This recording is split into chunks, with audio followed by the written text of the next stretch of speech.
You know, I started this podcast on Bears Country Podcast. I started my own channel, Bears Country Podcast, on July 25th, almost 3 months ago to the day. And just about a month later, Aldo asked me to do my podcast from the Barroom Network, and I was completely honored. The one thing that I didn't think of was the Bears being 3-9 at this point in the season. I thought they were going to be 11-6. I thought this would be so amazing to talk about the Bears when they're 9-3, and here we are, 3-9. And I think it just makes me want to not do this anymore. So this is going to be my last show in the Barroom, and I'm going to quit Bears Country Podcast as well. Psych! Isn't that how you feel, right? Sometimes as a Bears fan, you think, I just want to pack all this shit in. It's like, what am I doing this for?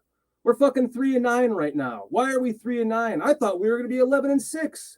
We should have been 9-3 at this point. But that's what it is being a fan, isn't it? There's ups and downs. There's trials and tribulations. And I am still honored to be doing this right now on the Barroom Network. And I'm still honored to have the subscribers that I do to my channel, Bears Country Podcast. Therefore, I refuse to take that, mind frame that we're going to, always suck and there's nothing to look forward to, because there is. This is listen, I predicted 11-6. I was a super fan in that. I was a homer. But that was just me finding all of the reasons how I thought we could be that way. And the reasons that we're not 11-6 right now, the reasons that we're 3-9, those are the reasons that everybody else saw. And it still is a bright spot for the future for this team. I mean, we're looking at a high draft pick. We could be trading down and getting more draft picks, as Ryan Poles seems to like to work, as we have noticed from one draft. If he can take an entire draft and turn that into 15 or 18 picks, wouldn't that be more spectacular? So, I mean, there's a lot to look forward to. I know that it's been a lot of losses in a row, and it's hard to come out here and sit and talk Bears. It's hard for me sometimes even come out here and do this, because I know we're all feeling like shit right now. We're all down in the dumps that this team is 3-9. But come on. Who else besides me and Dan, a couple other people, Nomad, thought that this team would be any less than 11-6 or any more than what they are now? Most people thought they would be exactly where they are. So, with that being said, let's try to find the positives in this. Let's have some fun tonight. We do have a trivia question that we want to pass around to see if you guys can get this answer. We're going to have some fucking fun tonight because we're 3-9, baby. Let's look forward to the future. Kitty, let's kick this shit off.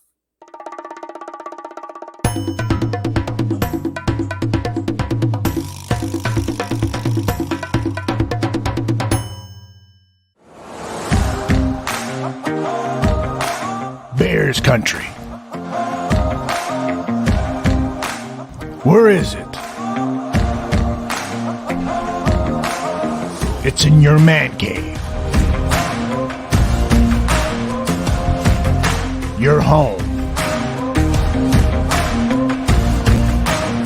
Your car. Your local bar. Your city. State. It's across the world.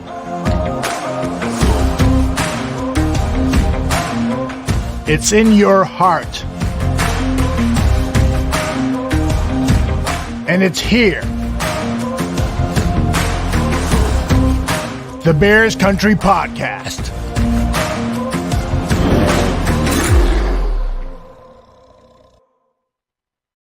This 3-9 season doesn't quite feel like a normal 3-9 season. Most of this season, it has felt like we have won the games that we lost. Kitty, please bring in Cliff and Chris, because we're just going to blast everybody in here tonight. We have Dan Aguire, we have Chris Watts from across the pond, and we have Cliff Victoria. Welcome to Bears Country Podcast. Guys, let's go around the clock here. We'll start with you, Cliff, then after you, Chris, then you, Dan. Guys, how bad does 3-9 feel to you right now?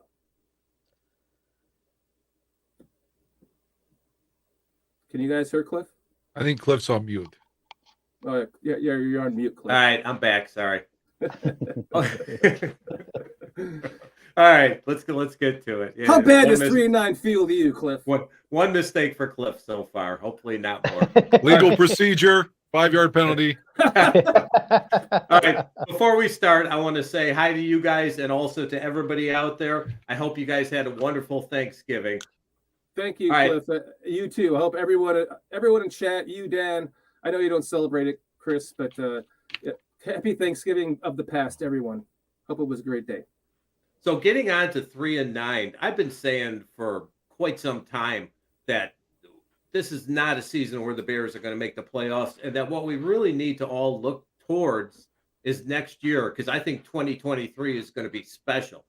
So as we were saying just right before the show, my subconscious is not bothering me with these losses, so I must have convinced it that next year is the year. And this year, it's actually more in the Bears' favor to lose every single remaining game. It is. Chris? Yeah, I mean, very much similar to what Cliff said, really, but it's just more out of frustration rather than. I mean, I knew we were gonna lose a lot this year, but it started to get like a bit of a grind, and how we've lost, we've been so close in all the games apart from the game yesterday. But yeah, I mean, he's just took a big gamble, hasn't he? The GM polls, really, he's really gambled on doing what he's done this year to get to the extra draft picks and the big cap space for next year. So it's like Cliff said, hopefully next year it'll all come together. And 2023 and 24, we should be talking playoffs at least.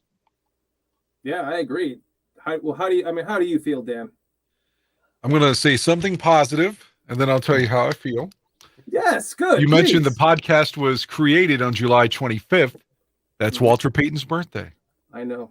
So maybe that means something, some kind of weird coincidence. The game. I'm on the Barroom network after a month of doing it, so it must be. The game yesterday was a debacle. Yeah. I haven't felt so cavalier watching a second half, or apathetic. And I always mention this guy because it was like the lowest of the lowest for my fandom since the second half of '98, when they're like, Eric Kramer will miss the rest of the year and Steve Stenstrom as our starter. That's what I felt like I was watching yesterday. It's like I was watching it, but I just didn't give a fuck. Maybe I'll feel better, especially where it's Green Bay Sunday, and maybe Fields will be playing. I don't know. But yesterday, I mean, it felt good. We're up 10-7, whatever. But the second half, I was watching it, and it was just like, I don't care. Fuck it. I just 3 and out. I just don't care. I mean, and I hate feeling that way. I don't like feeling apathetic about anything I'm passionate toward. But yesterday was tough. Not just because they lost, just the manner. And the last thing I'll say is I want to hog up all the time. If David Montgomery's running the ball well, and he seemed to be, then why do you go 3 or 4 straight possessions without giving the man a fucking carry? If you got a quarterback who's hurt in practice, no less, in the beginning of the game and warm-ups, I mean, how do you get hurt in the fucking warm-ups? But okay, he got hurt in the warm-ups, and then thankfully he didn't start the scrub. But okay, because Simeon's okay, But if he's ailing, then what can alleviate that feeling of, getting hit every play when you're sore? Well, hand it off to your fucking stud running back. Mm-hmm. And they get away from it too soon. I know they do. I was terrified when they said that Nathan Peterman was starting the game. I was like, oh my God, here we go. 3 interceptions. Just off the bat, just 3 interceptions. Just mark it up. He's one of the worst quarterbacks I've ever seen. Going back to his days with the Bills. Yeah. Scouting him in college, I was like, no, please, no. And but point. He was throwing for 300 yards yesterday, though. They had that scrub from the Jets. I mean, how you let this guy, who no one's ever heard of, get all of the? I mean, what was he, like 22 of 29? Like, somebody hit this guy. Somebody blitz him, hit him, put him on the fucking ground. Oh, the Jets fans, they've heard all about White. They know who he is. Starts, and he'll probably be out of the league in 2 years. But then again, maybe he's the next, Kurt Warner or Tom Brady. I can't say, but he seemed like a bum yesterday that should have just been hit, and then we would have seen his completion percentage dramatically be diminished if you got some pressure on him. It's just amazing how they just stand back there, fail to make any adjustments, and allow these horrible quarterbacks just to rip them apart. If Peterman were playing with the Jets yesterday, he would have thrown for 300 yards. Well, this isn't White's first game of doing this. I think he had 400 yards in a previous game when he stepped in. Yeah. So I'll bet there's quite a quarterback controversy going on in the other two games, he had a rating of like 5, though. Yeah, there sure is a quarterback controversy going on there, especially after what Zach Wilson said about last week's loss. Did you have anything to do with her? And he was like, no, or something like that. Did you take any accountability? He was like, no. So, a prick like that's not going to get anywhere in the NFL with his teammates. And that kid, for being such a high draft pick, I mean, for them to just bench him like that in favor of White says a lot. So that's exactly why, if I can speak again, so I don't mean to hog up all the time, but that's exactly why I'm not happy about, the Bears are going to have a high draft pick. The Bears, they're, like I've said before, there's no certainty that they're going to get it right. Just look at Zach Wilson. Right. And look at all, like I've mentioned last week, all the failed Bears draft picks. There's no guarantee that all this losing amounts to something positive next season. And the certitude that everyone has with that is really like, it's like, haven't you watched football before? Like, where are you getting this confidence from? Well, typically, if you look at the stats in history, the best round to draft in is like the second round. The first round has more busts than hits, for sure. So you're right, Dan. We're not guaranteed anything. We'll have to see what happens in the draft. As we get to the end of Cliff Notes, I'm going to bring on a new segment where each week I'm going to try to mention a couple of players that are hopefully going to be available in free agency and also available in the draft. So over the next few weeks, even if the Bears are losing, maybe we can end Cliff Notes with a little bit of hope. Yeah, we're going to have to end it with some hope. I mean, come on. We can't all be poo-poo on everything. How do you feel? Yeah. Go. It's your turn to talk, Chris. Go ahead. Sorry, Mr. Shorty. I mean, the thing what I'm thinking is that the polls and the management of they're making a massive gamble, aren't they, really? Because we got rid of all the star players on defense, and it's just like how Dan mentioned, they are gambling on this draft next year and the cap space, and it's a heck of a gamble, isn't it, really, when you think about it? Because you're not guaranteed that a high draft pick is actually going to work out. Plenty dirt. So I think really, by next year's draft, that's when we'll really get an idea if polls and the management are actually any good. Because they are sort of taking a big gamble in my eyes how they've done things this year so far, and these things did need to be doing. But, it is quite a gamble, which, it's like all or nothing for next year. And it feels like this year has just been the foundation for what they want to do for the next couple of years, really. I like what you're saying, Chris. The Packers drafted 2 defensive studs from Georgia last year, and they're 4-7 now, too. Or they have this, almost the same record as us. So, you're right. You're not guaranteed that Jalen Carter is going to be a superstar in the NFL if you're going to draft him that defensive tackle with the 5th pick. However, to what you're saying is, they pushed all their fucking chips into 2022, didn't they? And me being the ultimate optimist, I didn't think that that's what they were doing, but now you're starting to kind of see that, yeah, they're pushing all their chips into 2023. If they can land a high pick, maybe they can trade that. Maybe if it's the 2nd pick, somebody might want that quarterback that's there, or that I mean, there's some talk of, how does Will Anderson fit in the defensive scheme of the Bears? He's a stud from Alabama, but is he more of like a Khalil Mack type outside linebacker, or is he a Khalil Mack type defensive end when he played for the Raiders?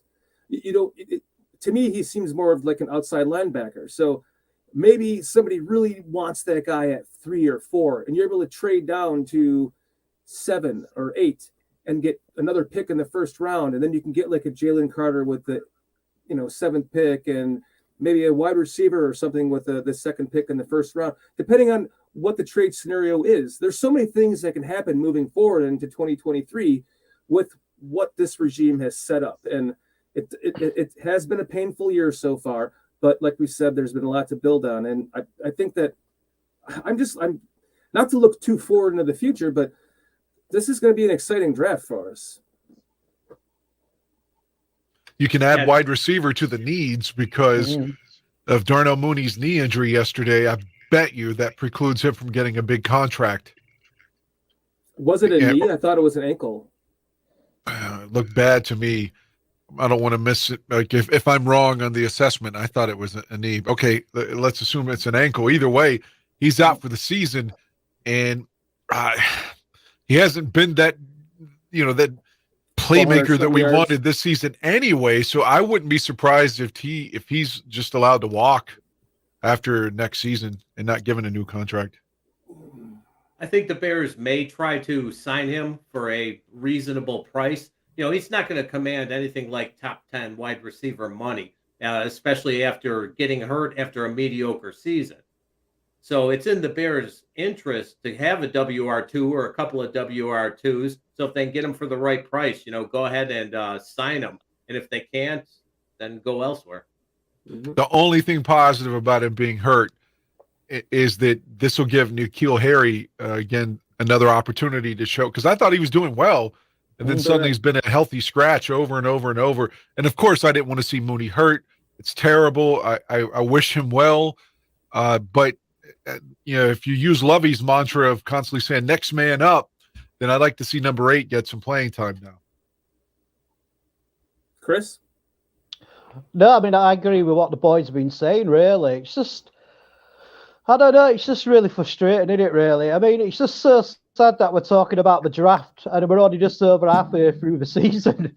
There's still 6 or 7 games left, and I knew we were going to struggle this year, but I just didn't think we were going to be this bad. But the ways that we lost that, the games that we have sort of lost, we have been really close, and it just shows that we just need that extra bit of talent and quality in the playing staff to get them wins, really. But the main thing what scared me yesterday is that it just shows you how much Justin Fields has been carrying that offense. Because, we were scoring, nearly 30 points a game when Justin were playing. And then when he played, that offense just looked, anemic. It just looked no ideas, it was just sort of like vanilla. So, that were like quite an eye-opener, really, because I thought Trevor Siemian, I know he's a backup, but I thought he played all right in the first half. But that's what scares me, sort of how reliant that offense has got on Justin Fields' legs. To be honest, go ahead, Dan. I'm sorry, Dan. I didn't mean to interrupt you. I was going to say quickly, I didn't know if anybody else saw this or noticed. Moose Johnston goes, It's the first time this season the Bears have had the same offensive line combination for 3 straight games, and it showed, our right tackle and our right guard, and neither one of them were actually on the field matching the lineup because they had Tevin Jenkins and Larry Borum in, as opposed to what the lineup was saying. It's just amazing. And then as soon as Borum gets in there, of course, he's allowing pressures. I mean, how you keep playing this bum, I'll never know. But it's funny that Fox said that they weren't, like Riley or Reef was supposed to be playing, and Riley Reef. Yeah. I always fuck his name up, but nevertheless, he wasn't even playing, and he's like talking about how the guy's playing shitty. It was the wrong guy. Right. Well, yeah, they had the wrong pictures up. Period. Right. It reminds me of Stephen A. Smith talking about a player. Oh, he's been playing like shit all season, blah blah blah, and the guy had never even played all year because he had a torn ACL. He was like game 6 into the like, I think it was 2 seasons ago. Stephen A. Smith was talking shit about so-and-so player on so-and-so team has been playing like shit because of this and this and that. And he hadn't played a single goddamn game all year because he had a torn ACL. It's The like, age for get your asshole. shit straight, man. The bad age enough- for asshole. It's bad enough to mess up on the podcast, but Yeah. imagine messing up in front of national TV or big city TV. That's No worse. shit. Yeah. He had a Well, bit of yesterday, they also called Roquan Smith Roquan Williams. Whatever the play-by-play guy's name is. I know he does their baseball games now that Buck's gone too. But yeah, he was like, yeah, Robert Quinn was traded and so was Roquan Williams. I was like, who the fuck is Roquan Williams? But anyway. I remember him saying that too. Yes, you're right. God. Oh man. I forgot what I was gonna say. I'm sorry, that's on me. No, it's okay. I was talking about fuck, I don't remember what it was, but it was Well, a you good wanna- point to what you were. You want to say, jump Chris. right into Cliff Notes, get it out of the way, and then we can continue this? Yeah, the cliff notes are shorter this time. Mm-hmm. Let's pull up the cliff notes, Kitty. All right, where's my intro? Yeah, I was gonna say, where the fuck is his intro? Hit me with the intro, Kitty. Pull this down.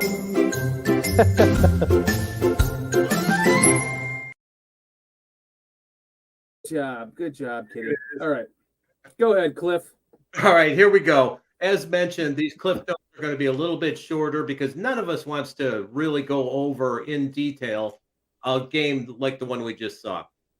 All right, let's start a week before the game when Justin Fields came on to his press conference, sitting there with his shoulder lean, talking about how he's feeling.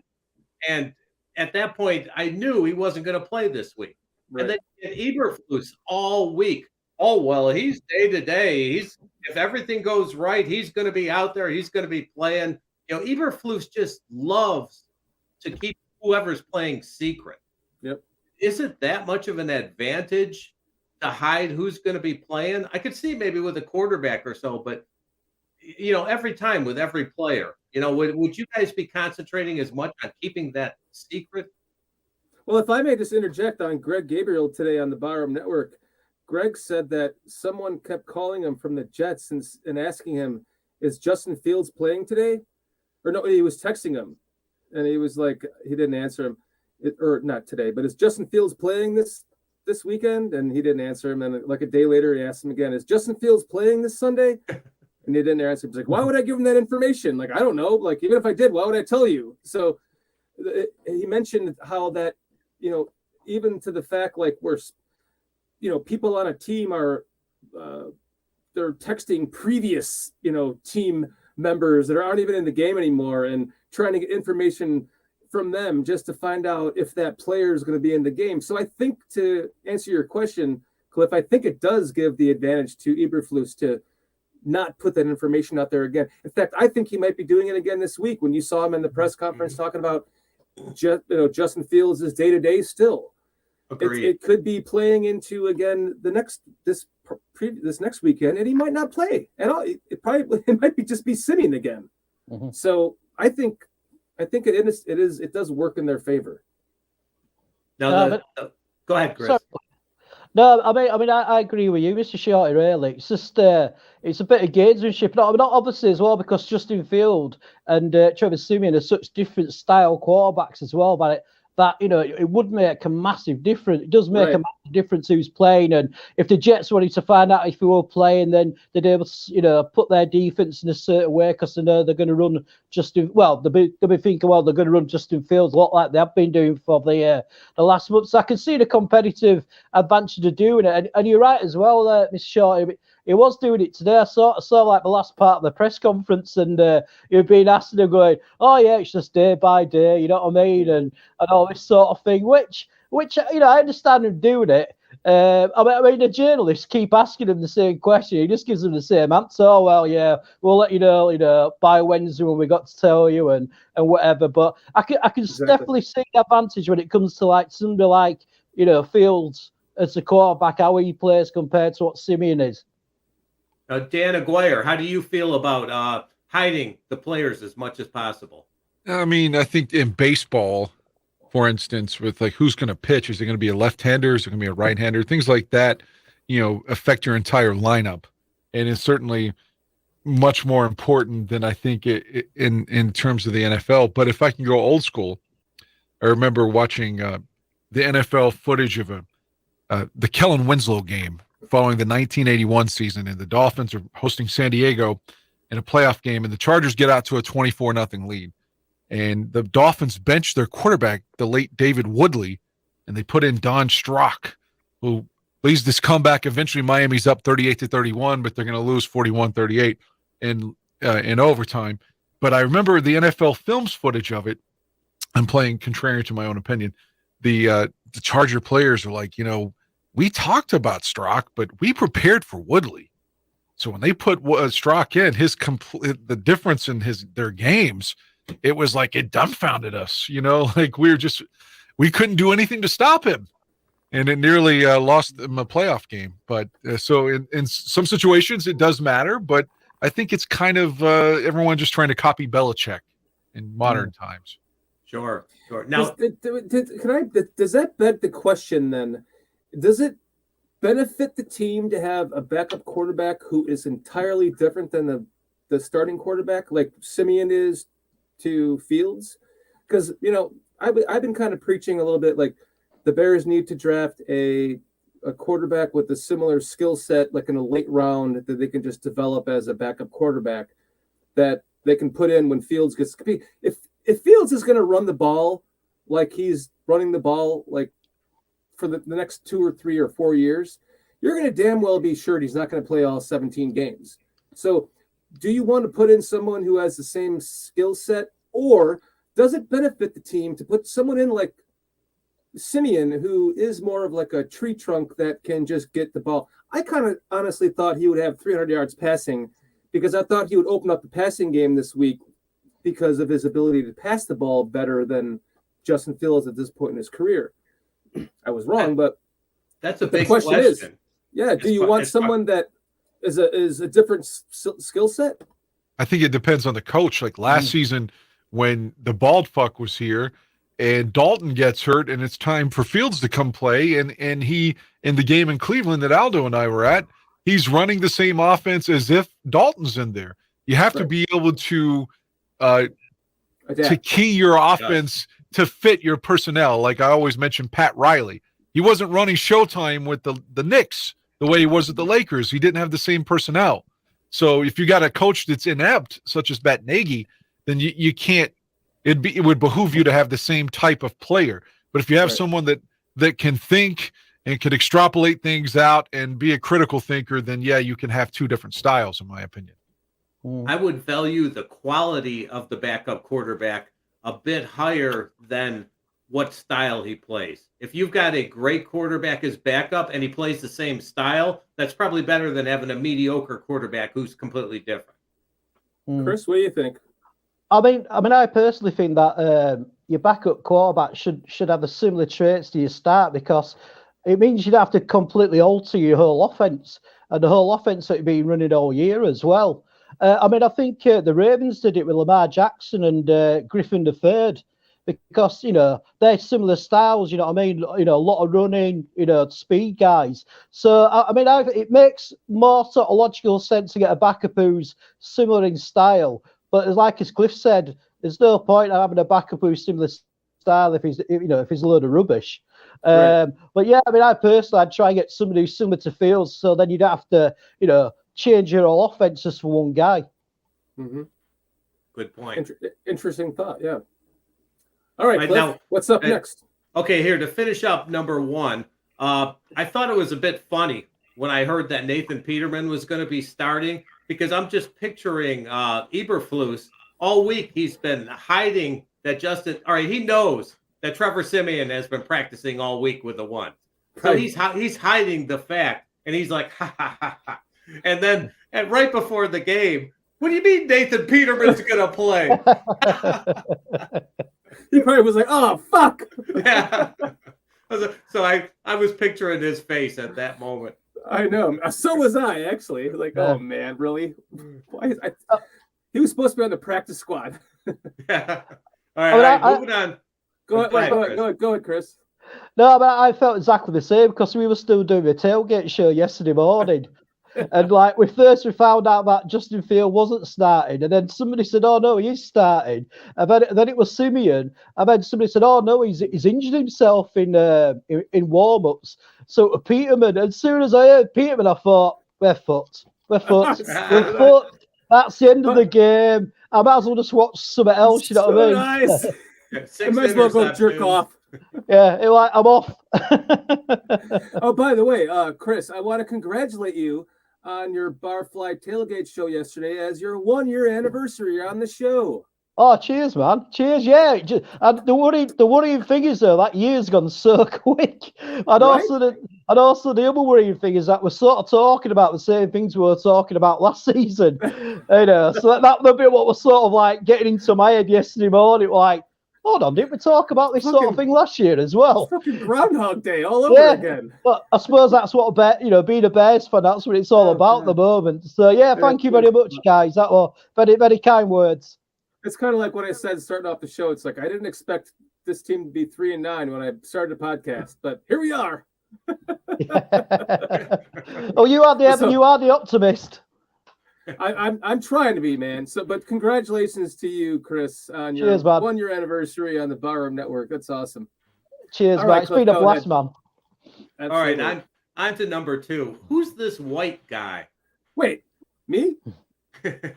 Who's this white guy? Yeah, I'm whiter than everyone on this. I'm almost. I know whiter than you, Chris. I'm a white guy. It's not all that clever pun. I actually think I'm whiter than you, Chris. No, you can't be white, but an Englishman. We're the whitest people in the world in English. For God's sake. Well, I'm actually Polish, so. Oh well, you probably are whiter than me then. I used to be super white, but I keep building more Florida brown and red. I can hear Kitty laughing in the other room. It's fine. All right. Anyways, Mike White, he had a terrible combine before he came into the league. You know, he ended up getting drafted in the 5th round by Dallas in 2018. And he was supposed to go a lot higher than that, but his combine numbers were bottom of the charts for quarterbacks. So he comes in and he throws 22 out of 28, 3 touchdowns, 0 interceptions. His passes are accurate. He moves right down the field. The first drive, scores a TD, 7-0 immediately. Yeah, painful. Got to ask you a question. Other than, I don't have the stats in front of me. It's not rhetorical. I know Watts got a sack on him at one point, but other than that, did he hit the ground at all? I don't think so, Dan.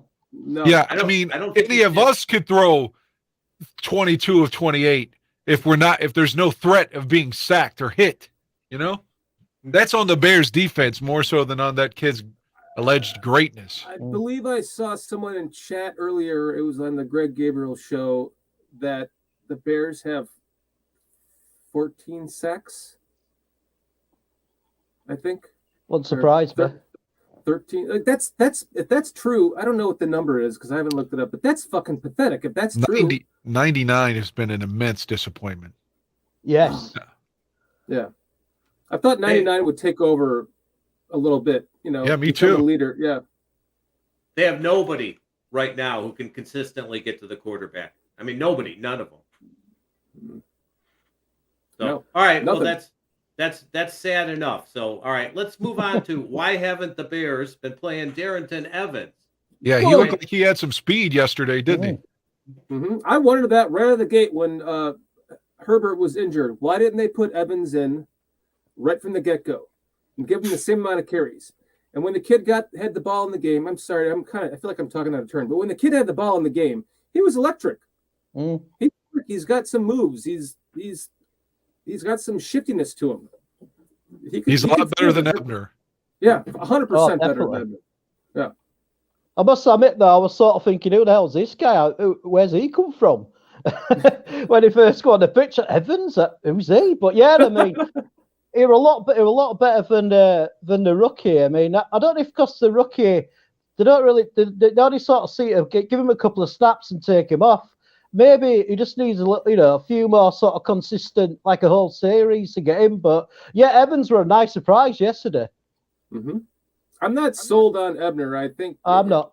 He looks like, for someone that had 4.2 speed in the 4.29 speed in the combine, the kid does not look it at all. Like when you put the ball in his hands, he's running 4.5. It looks like I don't know where that 4.3 4.29 number came from at the combine, and he just doesn't seem. I know he's a rookie, and like Marv Levy said to Greg Gabriel, let rookies be rookies, and let them be rookies, of course. But at some point, like you have to kind of. It's kind of like he just looks big and slow to me. I don't know if maybe you guys see something different. He looks nothing like he did in college. That's for sure. Or the preseason. Mm-hmm. And if I could just skip 1 second to another player, our third round pick, Mr. Jones, continues to just look horrible. I don't know if you saw that end around yesterday where he nearly fumbled again. God, man. I know. He looks like he's going to be a bust. I mean, like one of the worst picks in the history of the team. Dad, when he actually did that, when he nearly fumbled it, I thought of you straight away. I don't know why, but I just pictured Dan Aguire going, fucking arsehole. As soon as I saw it, I just went, just yeah, grimaced. that's what I just imagine. He sat at home watching it going, oh, God. God, yeah, exactly. I almost put that play in the cliff notes, so I'm happy that you brought it up because that was ridiculous. It seems like every time he touches the ball, his hands take a while before he can get control of it. And jazz hands. I think it was Aldo that pointed out that today's players, the gloves that they have are kind of like the old Stickum that the Raiders use with Biletnikoff and Cliff Branch. It's almost hard to drop passes with those gloves. They'll almost catch anything. He was saying that it was like Adam Schefter or somebody did like a piece where they had the gloves on and the jugs machine was throwing the ball out. And even like someone like that was catching all the passes because of the help with those gloves. But yet someone like Velus Jones or EQ St. Brown, dropping passes with the gloves on or can't even hold on to the handoff in the case of Velus Jones. Velus, whatever. You saw him fumble that. You're like, oh, you fucking kidding me? We lost 2 games because of him. 2 fucking games, guys. Yep. We could be in the playoff hunt if it wasn't for him muffing those fucking punts.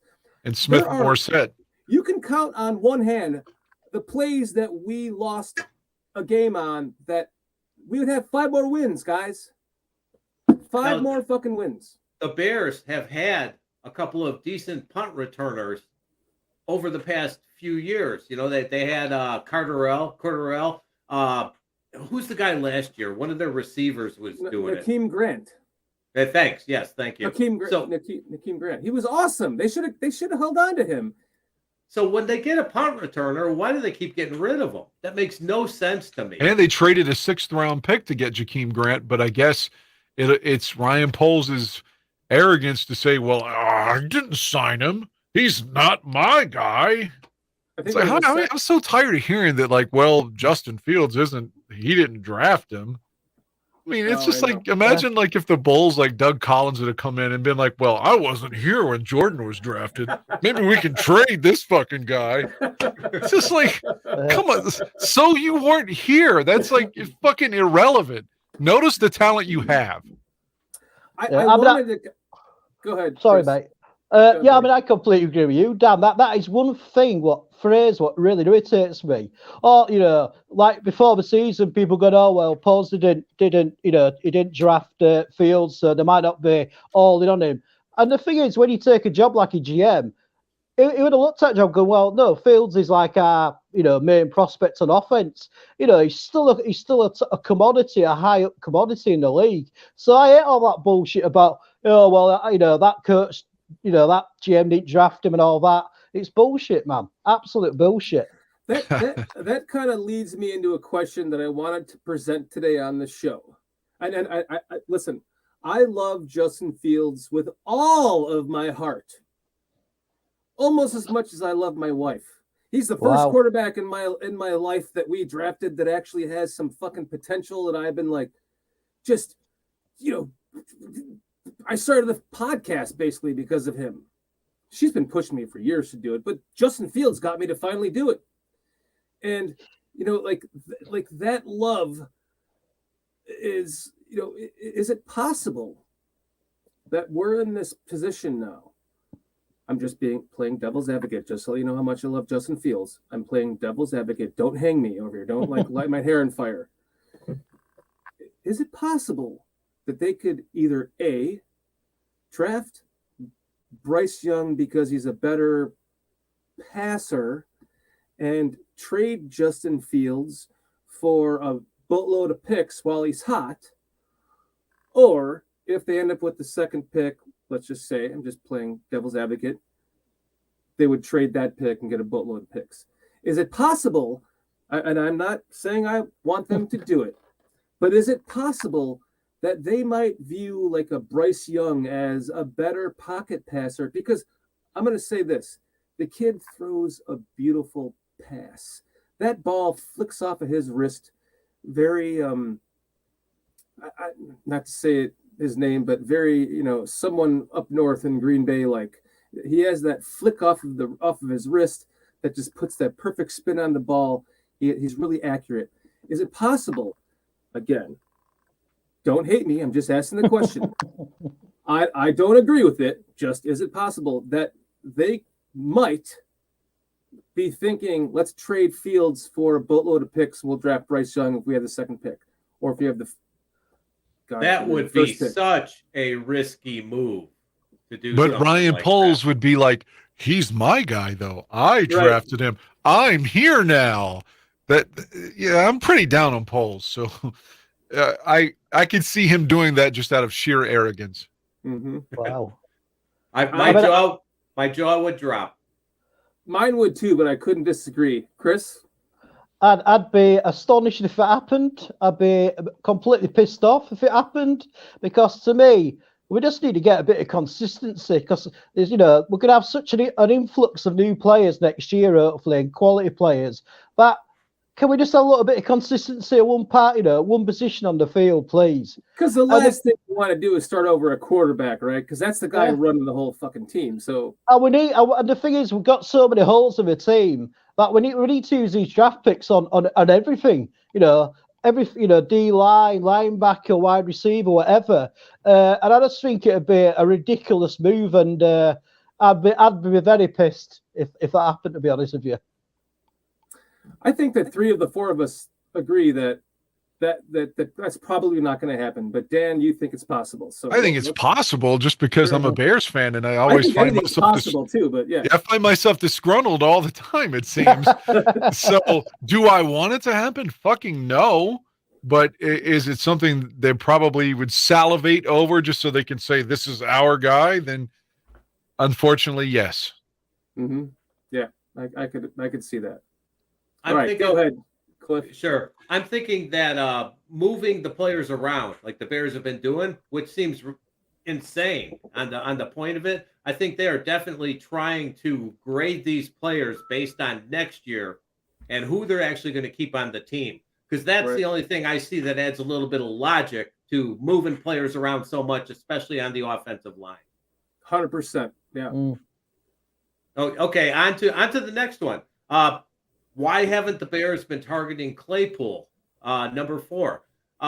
This game, they did target him some, and he looked decent when they're doing it. But the past couple of games, they've hardly been throwing to him. I don't understand the reasoning. Did he need this long to learn the game scheme?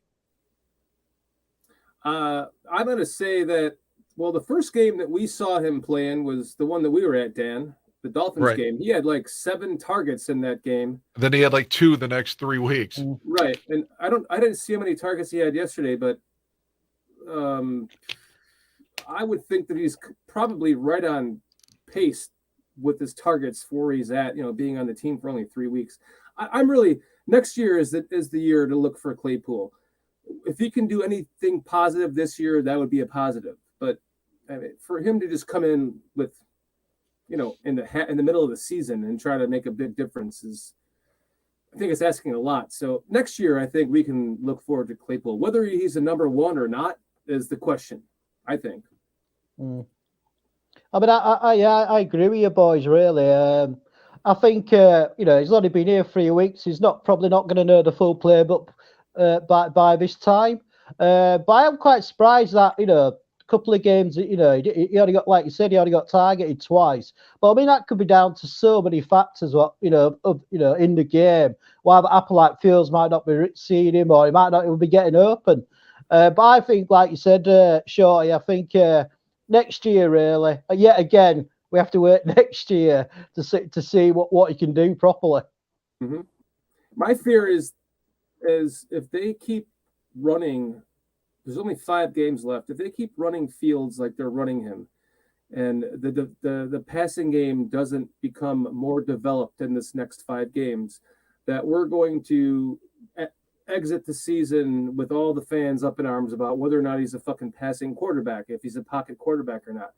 And then the narrative will be nationally that he's an excellent running quarterback, but he's not a pocket quarterback. And I want to see more out of, and I know it's, I was preaching in the beginning of the year, the running game builds the passing game for this, basically a rookie in the offense quarterback. And now we're getting this far into the season, and we've been starting to see the development of that. His pocket presence has been getting better. He's been 1, 2, 3 getting rid of the ball, 1, 2, 3, 4, 5 getting rid of the ball more. But I want to see that more in the last 5 games, because if we don't, not me personally, but I feel the national narrative will be that Justin Fields is just a Lamar Jackson. And Justin Fields, to me, is Lamar Jackson with Joe Montana. They just need to do this and get it worked out, because he has the accuracy of a Joe Montana and he has the running capability of a Lamar Jackson. And if you can just put those two together and merge them, you're going to have one hell of a fucking quarterback in 2 years. I hate to criticize Fields because he's my guy, but the one thing he really needs to improve on to deserve a comparison to 16, Mr. Montana, because I still have visions of Montana to Rice in the 88 championship game. Maybe it was a bad analogy. Yeah, I'm just saying, like, Fields has to learn how, or not learn how, but at least get better at connecting with receivers when they're wide open deep. It feels like the deep throw he always misses. He overthrows them, underthrows them. I love the guy. I don't want him moved. I think another offseason in the offense, year 2 in the same offense, he's only going to get better. But right now, that's my harshest criticism. I guess if maybe he looks to run too much, I don't think that's fair. But if I'm just trying to, you go with vomit up some of the same shit other people are saying, he's not looking at his 3rd and 4th receivers. He's ready to run. But other than that, he misses the deep ball. He's got the strength to hit the deep ball. He just isn't accurate. And like Leo said, I'm sorry, Chris, go ahead. So sorry, mate. I mean, the thing is, he sort of proved that he is a pocket. Well, he is a pocket passer when we played against the Falcons right near the end. When there was that one play when he ran about for like 10 seconds and he like directing the receivers where to go, and he did that more than just once on that drive as well. So to me, that showed that he don't want to run first. He does want to pass.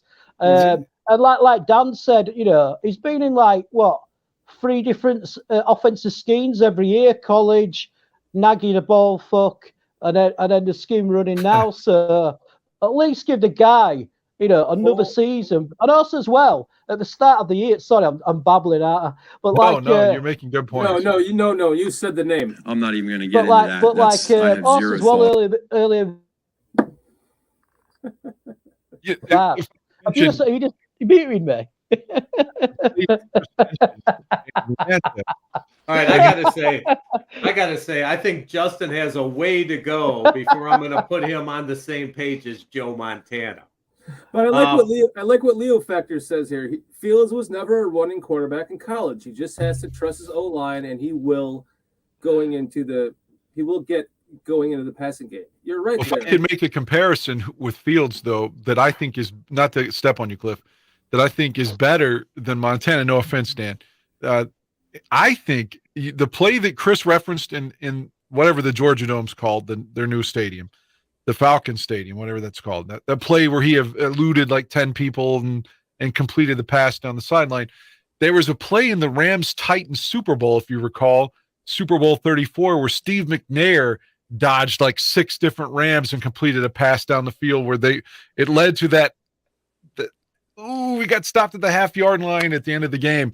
But Steve McNair, to me, is the fair comparison to Justin Fields, because McNair, when he was young, would run just like Fields could, but as he got older, not because he lost his speed, he become more of a dynamic passer and was capable of winning like an MVP. And again, McNair was murdered, and I hate all that. But I'm just saying, but to me, that's who he could be, is Steve McNair, rock and arm, and can run your ass over and can be the total package. I feel like that's who he's going to be. And I don't mean that because of a racial component or anything, but to me, Montana, although Montana when he was young ran a lot. So I see Fields as being a big, thick kind of Steve McNair, Dante Culpepper kind of guy that'll run your ass over, but also throw the ball. Now, besides getting trust in his offensive line, give him a receiver like Olave was for him in college. He depended on Olave a lot. So, give him a WR1, and then maybe he'll be more comfortable in there, knowing he's got a guy that's going to be open almost every play. Yeah, get him like another year in developing this offense with Chase Claypool and Darnell Mooney. And let's see what happens when we have like that combination plus someone that we draft. I think that. And Kmet, he seems to have a lot of chemistry with Kmet now. Mm-hmm. It's building for sure.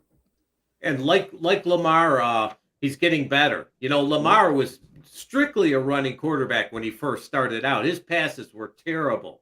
And if you watch him this season, he's better than he has been. Lamar definitely has developed, so there's hope for Fields too. Sure. Fields could also be a comparison to a guy I didn't like at all, but still won an MVP in Cam Newton. A big guy can run you over and throw the ball. But Fields throws a much better ball than Cam Newton did.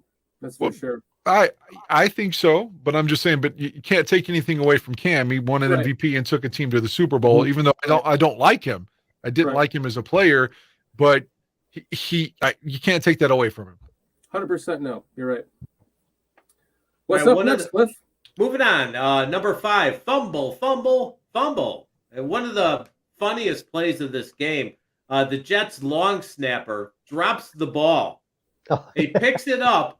And he doesn't know what to do. And there's guys rushing in on him. So he sort of throws it away. Yeah, I don't want this ball. Take it. Joe Thomas grabs it. He picks it up. He starts to move, and he fumbles the ball. So what's going to happen here? Who's going to end up with the ball? And then Jalen Jones picks it up. He starts running, and he fumbles the ball. And just like Rashawn Salam. He fumbled it like Rashawn Salam in that Tampa Bay game, right, Dan? Exactly. Just like, how did that happen? It was hilarious. It's like a Keystone Cops type of thing. It was funny, yeah. So, anyways, the Bears end up with the ball. Phew. All right. Now, Simeon's. I didn't spell check you on this, by the way, Cliff. Sorry. So, Ferret Wilson to the house. No, I've got it here. Hang on. Wait a second. Here. Really have to spell check you. Garrett Wilson to the house. I just copied and pasted that, buddy. Yeah. All right. I on my notes, I don't have it that way. Must have been a finger slip. All right, that's 2. That's 2. I'm done. I'm done here. I'm done here. Here, just read them yourself. Maybe Wilson's. I tried so hard with my Cliff Notes, you asshole, and you just ruined it for me. Maybe Wilson's spirit animal is a ferret. He's long and thin like him, so maybe. Nicknames get started. Hey, he's Ferret Wilson. Well, that's quite funny about ferrets, because where I come from, the north of England, back in the day, like 50 years ago, everybody used to have ferrets. So bizarrely, my dad used to have one. I don't know why. So like the cat of the neighborhood. Yeah, so they used to have ferrets and pigeons. That's what we had in north of England. You know what I mean? That's all we could afford, lad. We couldn't afford cats. We had to get ferrets. Couldn't afford a cat, mate. I had to get a ferret. Ferrets are very friendly. Oh God. Yeah. Okay, so Ferret Wilson to the house. All right. For those of us who don't know the guy, it's Garrett Wilson to the house. He takes a beautiful intermediate pass by White, and Wilson does the rest. He's juking around players. He was the number 10 pick in the 22 draft. Yeah. Now, the Jets also got Breece Hall in the same draft. So that's a damn nice draft. I can see why the Jets are. And Sauce Gardner. Yes. I can see why they are the improved team that they were. Now, the bad thing about that Garrett Wilson touchdown is that Eddie Jackson went down on the play. And he's still day-to-day. So you guys hear anything new on Eddie Jackson? Aldo told me last night that he heard a report that he was going to be done for the season. Yeah, that's what I heard. It looked bad when you see a move like that didn't have any contact, and you're like, fuck. Something was torn there. Some kind of ligament or something, the way he just went down like that. And think about it. He got hurt on a non-injury interception he had against Green Bay in 2018. Remember, he picked off Rodgers in the end zone and ran out of the end zone to about the 20 and just collapsed. Mm-hmm.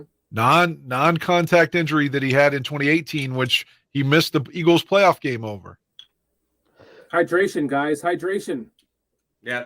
Besides losing the game, the Bears are losing players recently. Yeah.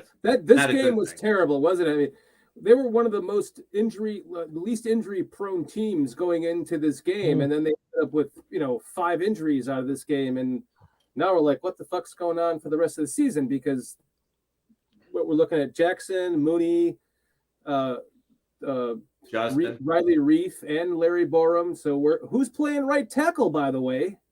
Next game they're going to put Leatherwood in there? Yeah. God, I would rather see Alex Leatherwood than Larry Barroom. Yeah, I would. I've seen enough Larry Barroom to last me the rest of my life. Yeah, me too. I agree. Yep, he's definitely not a starting tackle. Yeah. So, okay, continuing on. Sanborn is everywhere. Have you lost missing Roquan? Do you still want Roquan back on the team, or how has Sanborn grown on you guys? What do you think, Chris? It's grown on me a lot, mate. I like his nickname as well, the Jackhammer, which is quite cool. Jackhammer Sanborn. I also saw him in an interview as well this week, and he looks like a linebacker, like his nose is slightly being bent, you know what I mean? He's got a slightly bust-up face. He reminds me of like a linebacker from like the 1950s or 60s, how he looked. But it's just been a really nice, pleasant surprise, hasn't it, really, with Sanborn, because, he wasn't drafted, and he seems to have really good instincts. I know everybody goes on about he's physical or, he's the fastest guy, but sometimes when you just got like a really good sense of the game, that can give you them abilities. So yeah, it's been a really nice surprise with the kid. I agree. The football instincts of the kid are just off the charts, and those are the things you can't measure when you're like scouting a player, because you don't know the brain and the mindset of the player. And this kid just is a heat-sinking missile. He's had I think he's second in the league in tackles since he's been starting. So that's pretty fucking good for me. No, I don't miss him. That's why I thought they were trading Roquan. Dan? I just want to play devil's advocate. I want him to do well because he's a Bear. But I remember 6 years ago, when Matt Barkley looked good for 3 or 4 games, and we're like, maybe we're onto something with Matt Barkley. He looked damn good too, didn't he? And we weren't onto something with Matt Barkley. So it's like, all right, Sanborn, keep showing us, man. Like, keep making us wrong. Yeah, keep making us think, well, fuck, we have to replace him next season, right? No? Right. Okay. Well, keep making us want you to be back. I mean, that's all I can say. I don't know if it's a fluke or not, but I hope it's not. To counter that point, Dan, sometimes when a player is good, it just means he's good. It's not always going to drop off. Right. So let's hope Sanborn is that type of player. I hope you're right. I do. He might not be a Hall of Famer or a Pro Bowler. Not that there's a Pro Bowler anymore, but whatever they put that pool into next year or whatever. But he might just be one of those, really serviceable middle linebackers for a while. That's, what's the guy from Miami? Zach Thomas? Yes. If you look at Zach Thomas's numbers, they are comparable to Brian Urlacher's. Go look at him. I did. If you look at the numbers, that guy should be in the Hall of Fame. So he could end up being like one of those guys that just has a shitload of tackles, enough sacks and interceptions where you're like, wow, he was an awesome player, but you never really thought about him being in the Pro Bowl until you look at his stats one day. Might be.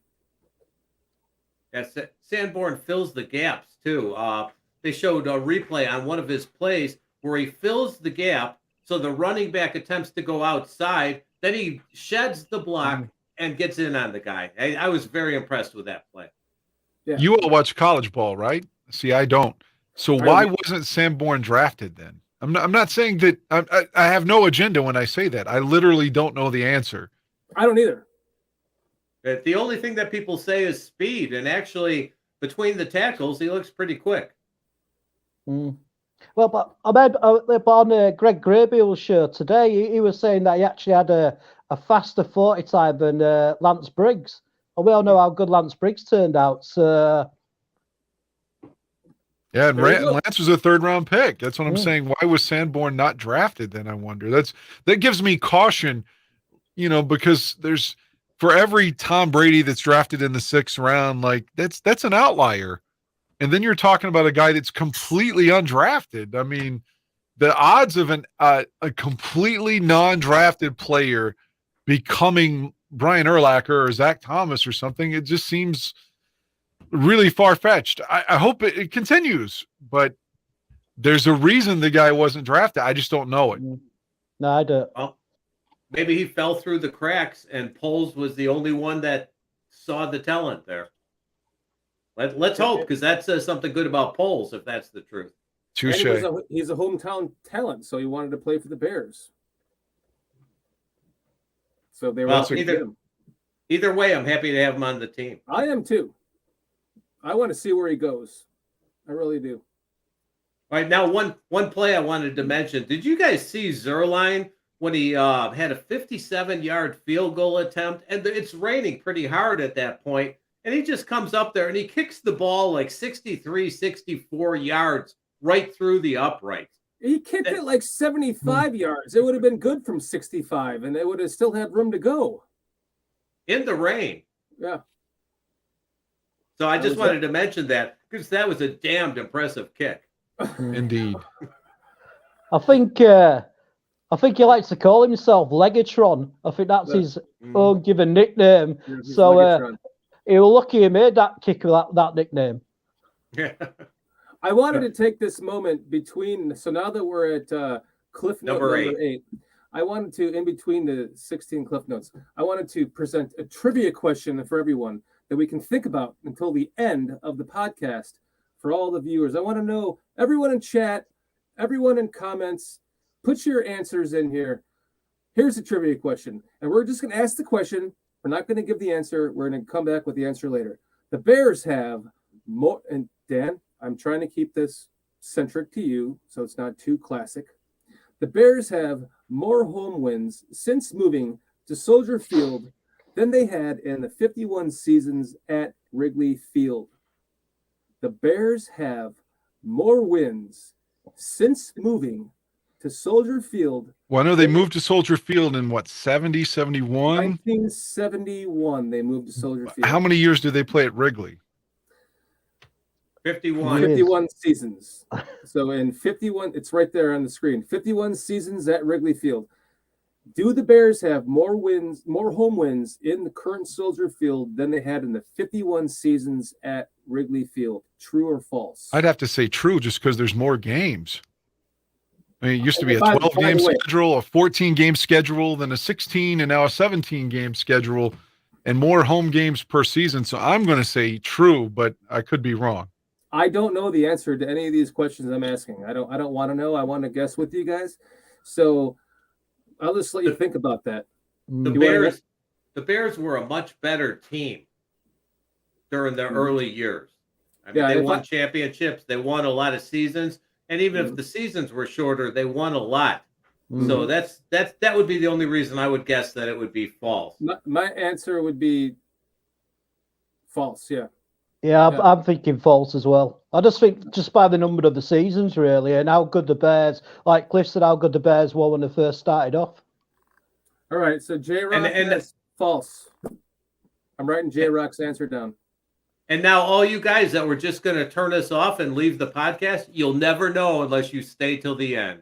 Goddamn right. I like that, man. Come back to get this answer. All right, Kitty, let's get back to Cliff Notes.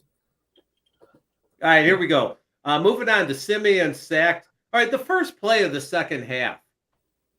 The Jets blitz. They sack Simeon.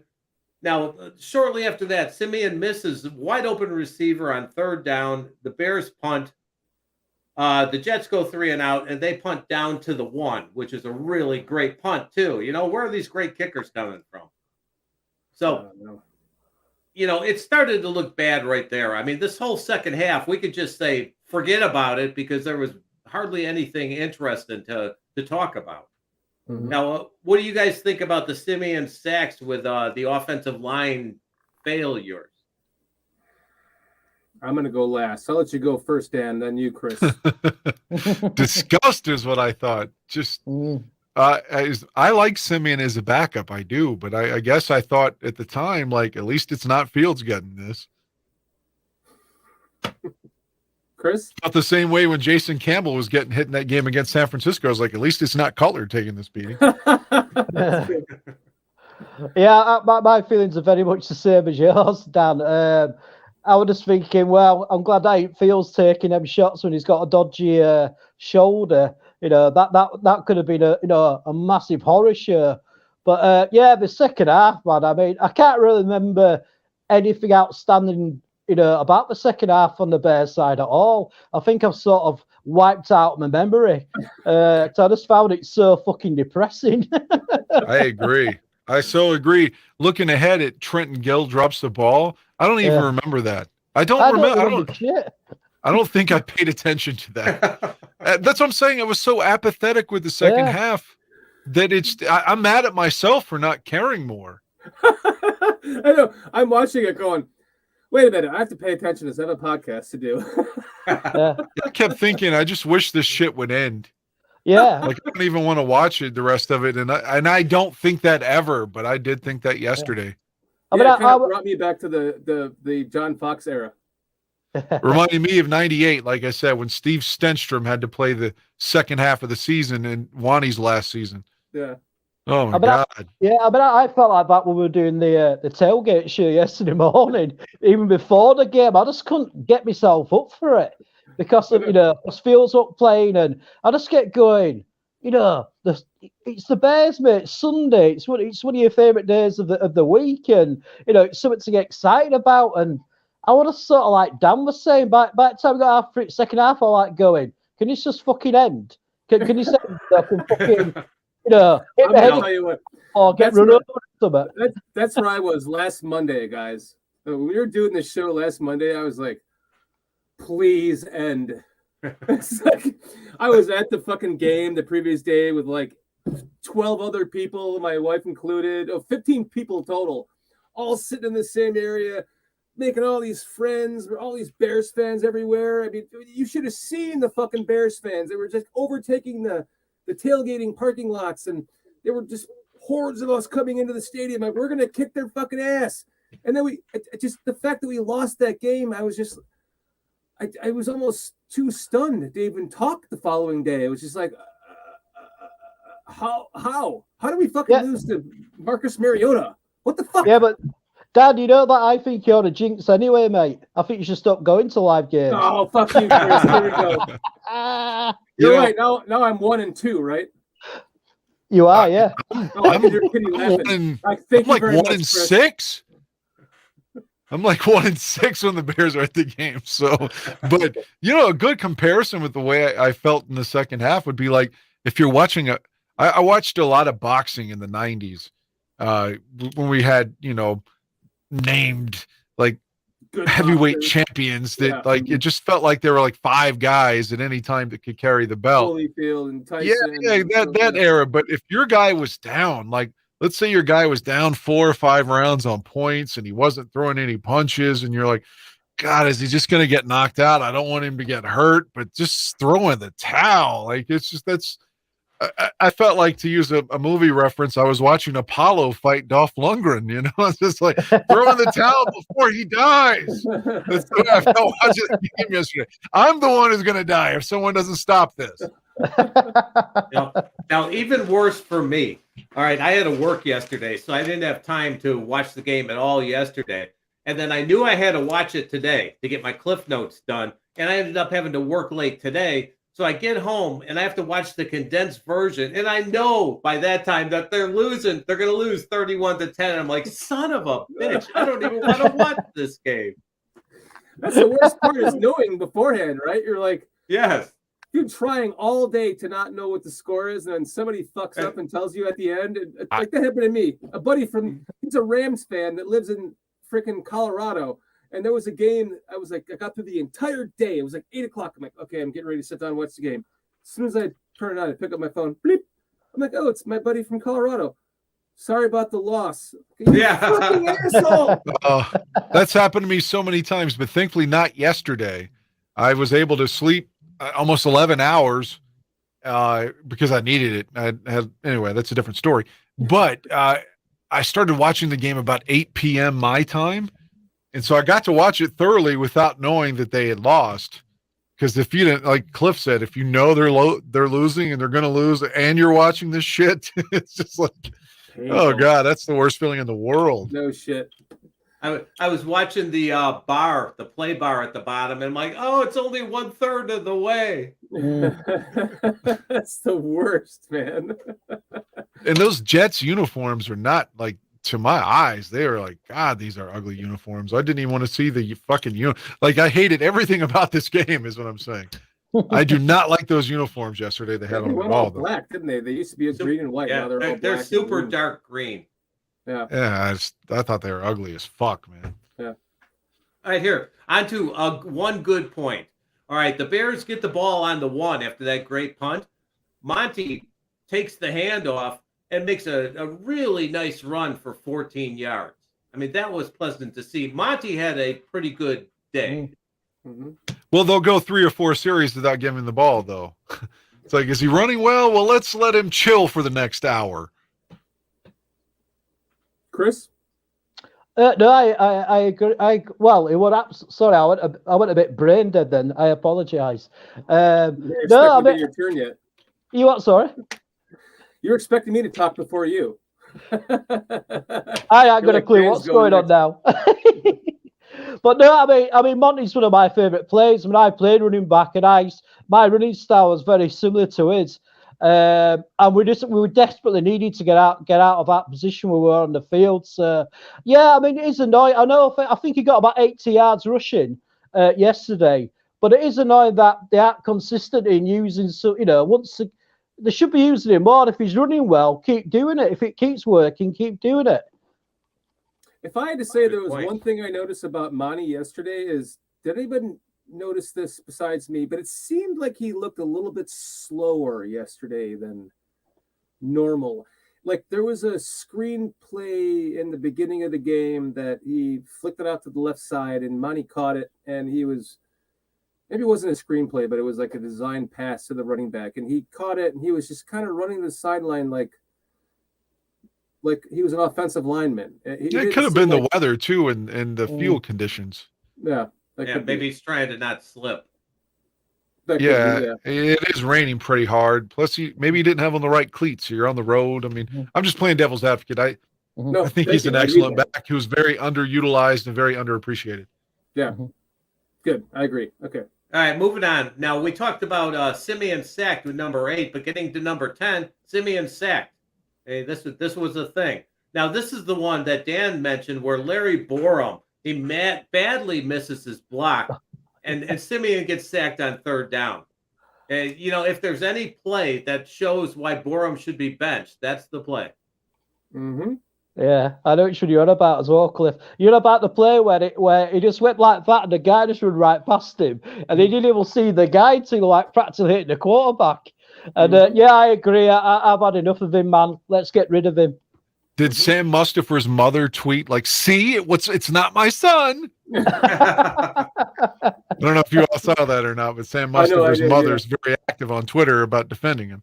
Yeah, wow. No, I see that. Yeah. No, it looked on that play. Barroom, the defensive lineman was lined up way on the right side of him, and he didn't even account for him on that play. He just kind of stuck in like he was going to go chip block for, to help out Tevin Jenkins, and next thing you know, right around him, and he's like trying to backlash, get around. Oh, never mind. Too late. Yeah, I think we're kind of starting to see that Larry Barroom is not the answer at right tackle, huh? No, definitely not. Yeah. Kitty, I think this is a great time for us to take a quick break to talk about this. Ellis Hall, since I came here, has been expanded twice, and both times after we were gone, by the way. So we never got it. But I mean, it was tiny. Do you think that Olin Kreutz would politely ask you to leave the weight room because it was so crowded? I told you what Olin used to say to me. I know, that's why I'm asking. No, and that was at 5 o'clock when there's no players around. Olin is Get the fuck out of my weight room. And I go, I think I got a commercial here.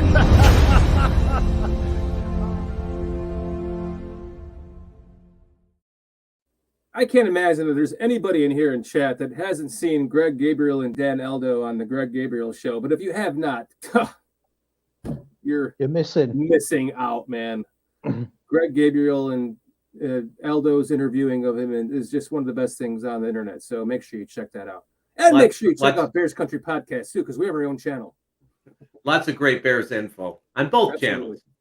Yes. So, all right, here. After the Simeon sack, the Bears punted, and then Mike White's moving the ball down the field. Again, he throws another nice touchdown pass to Elijah Moore. Now, the one thing I noticed on that play is he's making some kind of sideways move that I don't generally see quarterbacks doing. He's in the pocket, and then he's moving sideways to the left, sort of a almost backwards move, but he's not turning around for a rollout the way you usually see quarterbacks do.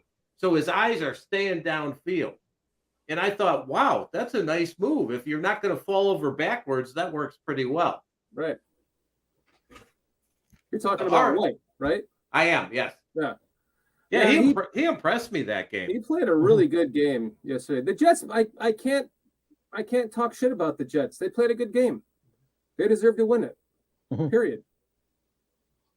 And we don't hate them. Yeah, they're not on our radar for a team to hate, right? Yes. How often do we play them? Like once every 5 or 10 years? Yeah, something like that. That's why you're always like, when you see the Jets on your schedule, like, fuck, I can't even predict this game. It's like, I got the Bears going 5-9, 6-9, 7-9, 8-9, 9-9, and then the Jets. I don't know. Well, especially with the new Jets, it used to be it was easy to predict. Jets, that's a win. Yeah, Saleh is doing a good job over there. Yeah, it's a good coach. Mm-hmm. All right, on to the forgotten play. Trenton Gill drops the ball. By this time, I think everybody was pretty much zoned out, so nobody even noticed. He drops the ball. It bounces straight up back to him, and he kicks the ball. No problem. No harm, no foul. But if he would have had that, so let's go back to what was it? Dan, your memories. Are you comparing this to Sean Landata?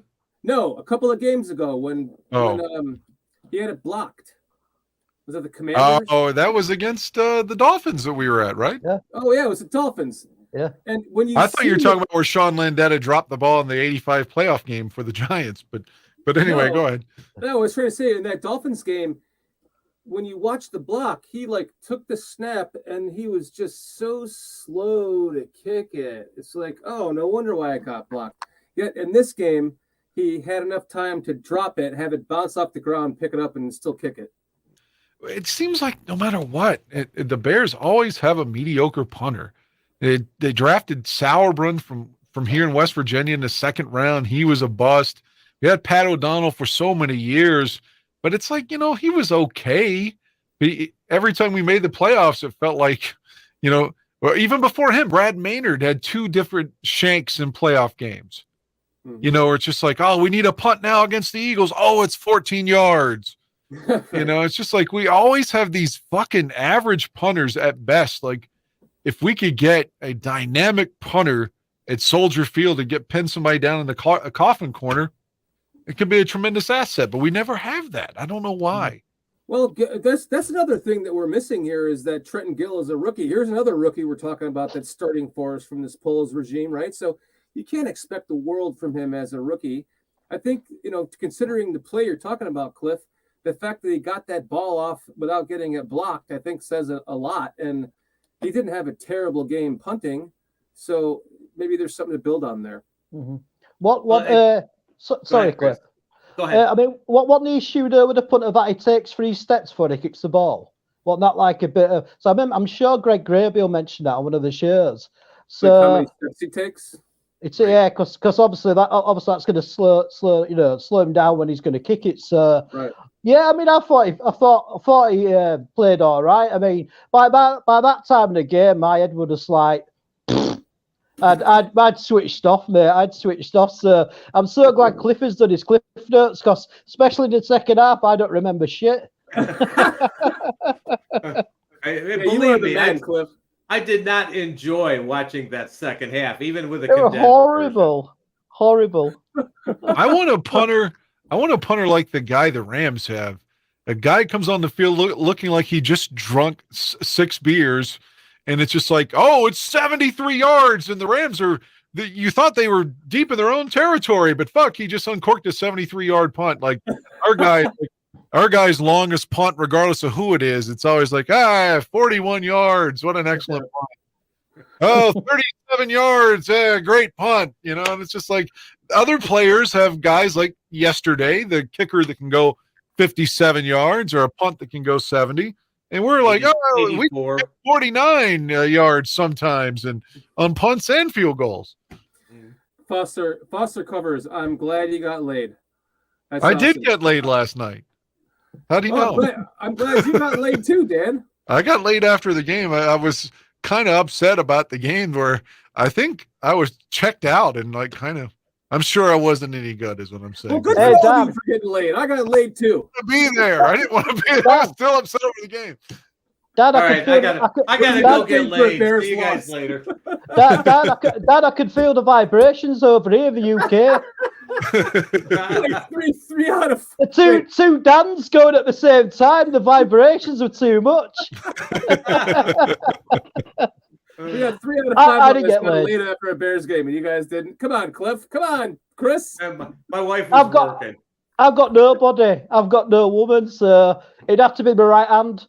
Go get yourself one of those. What are they called? I wouldn't know. They're a flashlight. A flashlight. Thank you, Cliff. You must have one. No, I don't, but I know what they are. I've got no idea what you're on about. Oh, are you talking about the fleshlight? It's like a flashlight. There's no way. There's no way a man should stick his dick in a flashlight. You can buy interchangeable innards that fit different porn stars, Dan. Come on. Oh man, I'll just if it comes down to me having to do that, then I'll just stay single and not get laid. A fuck doll, right? No, yeah. It's my fuck. I can't do that. I just can't. Nah. I mean, us British, we can't talk about sex anyway. You know what I mean? It's in our psyche. We're not comfortable talking about sex. No sex, please. We're British. What about Austin Powers? Well, yeah. He was a renegade. He was a maverick. A one-off. And it was the 60s, man. You know what I mean? So we don't talk about sex. We don't talk about sex. We're British, mate. Oh no. Oh God. Speaking of British, today, the before mentioned Davy Boy Smith, the British Bulldog, would have been 60 today. Wow. Hard to believe. That'd be an old bulldog. KO Sports Talk. This is too much for me. Sorry, KO. We're getting back into KO. We're doing everything we can to get through this game. We're trying to have fun, man. It's another Bears loss. Come on. The Bears Jets game was without question the worst of the season. Would you all agree? I'd say that and the New York Giants game. That New York Giants game made me feel like it did do yesterday. That really depressed me, that game. So I agree, but at least the Jets game, or the Giants game, we were in it. We thought there's a chance we could win it. Yesterday, it was just like no Fields, no defense, injuries, rain. 3-35 is our record at this point. And it's just like, why are we here? Just let the season end. I did not like the Packers game. Can the draft pick be tomorrow, please? Yeah. I hope. All right, here. One last question before you get back to the Cliff Notes, where you mentioned the Packers. If for somehow we could upset them next week, I mean, we kind of deserve it, I think, at this point. Not to beat my own dick here, but maybe that would give us something that, I mean, we started out 2-1 and we're like 3-9 now, right? 3-10. I don't know. For fuck's sake, give us a Packers win. Yeah. Well, I'm expecting it's going to be the Simeon Love game. So that's going to be exciting. Just broke my heart with that, Dan. We started off 2-1, and now we're 3-9. Oh my god. I actually thought for the first time before Fields got injured that this would be our best chance of beating the Packers. At Chicago, because they've been playing terrible all year.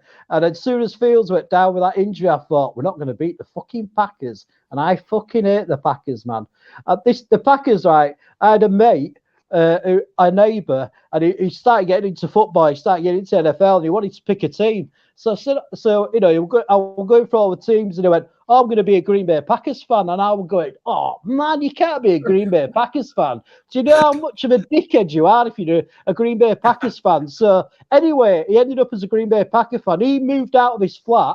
Another guy moved in, and I had a chat to him. And I had some Bears gear on. And he went, oh, do you like the NFL? I went, yeah. And I said, oh, yeah, so do you sport? He went, the Green Bay Packers. And I was like, fuck off. If this game this weekend is Trevor Siemian against Jordan Love, and we fucking lose, I'm just going to beat my head. I'm not going to talk any shit about Jordan Love because I've already had 30 years of Rodgers and Favre. So fuck, man. I'm not going to talk any shit. I don't want this kid to be anything, but I'm not going to stir the pot and make him be good. Let's not do that. Let's not do that. All right, here. On to number 12, Mike White, Part 2.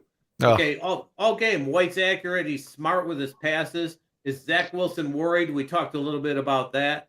Now, Johnson breaks free for the TD, and the only important thing about this is that it's 31-10 at this point. There's no more scoring, and Sanborn missed that tackle, unfortunately. Yeah, that was one of the ones he missed.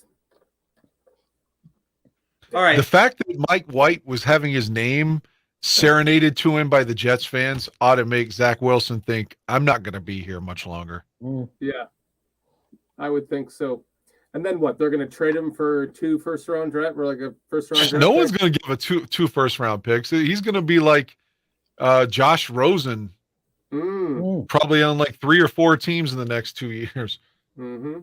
I could see that. Mitchell Trubisky. Yeah, exactly. At least Trubisky had a better attitude. He has that in his favor. And he has a good-looking lady. Oh, yeah, he does. Yeah, he does.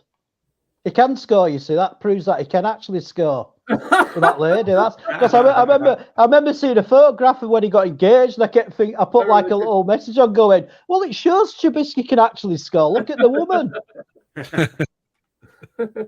Quarterbacks always have some good-looking woman around. Oh, yeah. You could be a 385-pound defensive tackle in the NFL and have a fucking perfect 10 blonde hot wife, I bet Steve Stenstrom didn't. All the women would say, this guy can't play. Fuck this guy. I bet she probably did, though. Yeah, I don't know. That guy. I've never heard anybody else talk about him after me. Google Steve Stenstrom's wife. Give us a rating. Hey, Right, we're actually getting through these notes, so we're doing well. We still have smiles on our faces. All right, the important thing about the next possession is the Bears go for it in their own territory. If they're on about their 35, something like that, they go for it. They toss it out to Monty, and he runs behind 2 of the linemen and gets the first down. Now that took guts, and by this time nobody even cared. Mm-hmm. That might have been when I didn't see that because I don't remember that play. Yeah, it was beautiful. It's like toss the ball to Monty, and he runs about where the tackle would normally be. I remember that now. Yes, and then that's behind two linemen. Yep. Yeah. That was a good play. Yes. Yeah, I think that's when I was trying to make sure I didn't have any belly button lint. I missed it.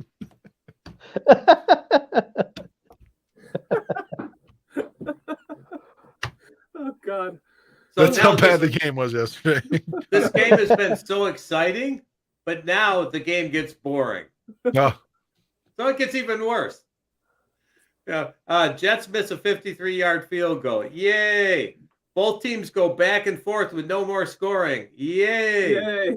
All right. Now the Bears were moving the ball. If only the Jets could have scored 17 more points, it would have made the game more exciting. Yes, they probably could have too. Now, the Bears were actually moving the ball towards the end of the game. So anybody that's left still needing to watch this game, they're moving the ball. Simeon throws an interception inside the 5, and Jets run the clock out. Game is over. Thank God. Yes. Finally. You're like, Jesus Christ. Now I can go mow the lawn. Yeah. Well, not mow the lawn in November, but maybe go shovel your lawn where you might live. But yeah, that was like the time of the day where you're like, finally, this is over. I can move on to like the next game or something to get my mind off this. Have you ever gone to like a doctor's office, whatever, and it took like 5 hours while you were there, just your whole day, and you're like, thank God I'm out of here. That's the way I felt when the game ended. Mm-hmm. Thank God. You know what Kitty did to me at the end of the game? She handed me the PlayStation controller. And she said, play that video game I like watching you play. And I was like, okay. So I played a video game for like 6 hours, and she watched. She loves watching. They're like movies now. I started to vacuum because I didn't want the lady to see like my place like unvacuumed. And I think I had more fun vacuuming than I did watching the Bears. I was that depressed that I started doing my taxes for next year. That's how fucking depressed I was, man. Oh my God. I broke down and ordered a vacuum. Oh, but I got a robo vacuum though. So I'll give it to my wife for Christmas, which seems like a strange present, but she spends hours each week vacuuming and mopping. So now she's got hours. I'm giving her time. Does that sound good to you guys? Present you give the present you give her is time. That's how you got to sell it, Cliff. Wait, is that it's not a vacuum, it's time. It's time. Look at it that way. Wait, that's for this Christmas? Yes. Oh, she must not watch the podcast. No, I don't know. She has the Amazon account in her name, so I can't hide it from her anyway. Exactly. Same here, yeah. No, you can. You can like make little folders. Yeah. During that Bears loss at Philly in 2016, when we lost like 38-3 or whatever, and the Bears players were infamously out in the club the night before a 1 p.m. kick. The game was so bad, and in the second quarter, I think Alshon's with the Eagles rubbing it in. I was like, "Fuck it, I'm gonna go shave my balls." Hey, Teo's got a good point here.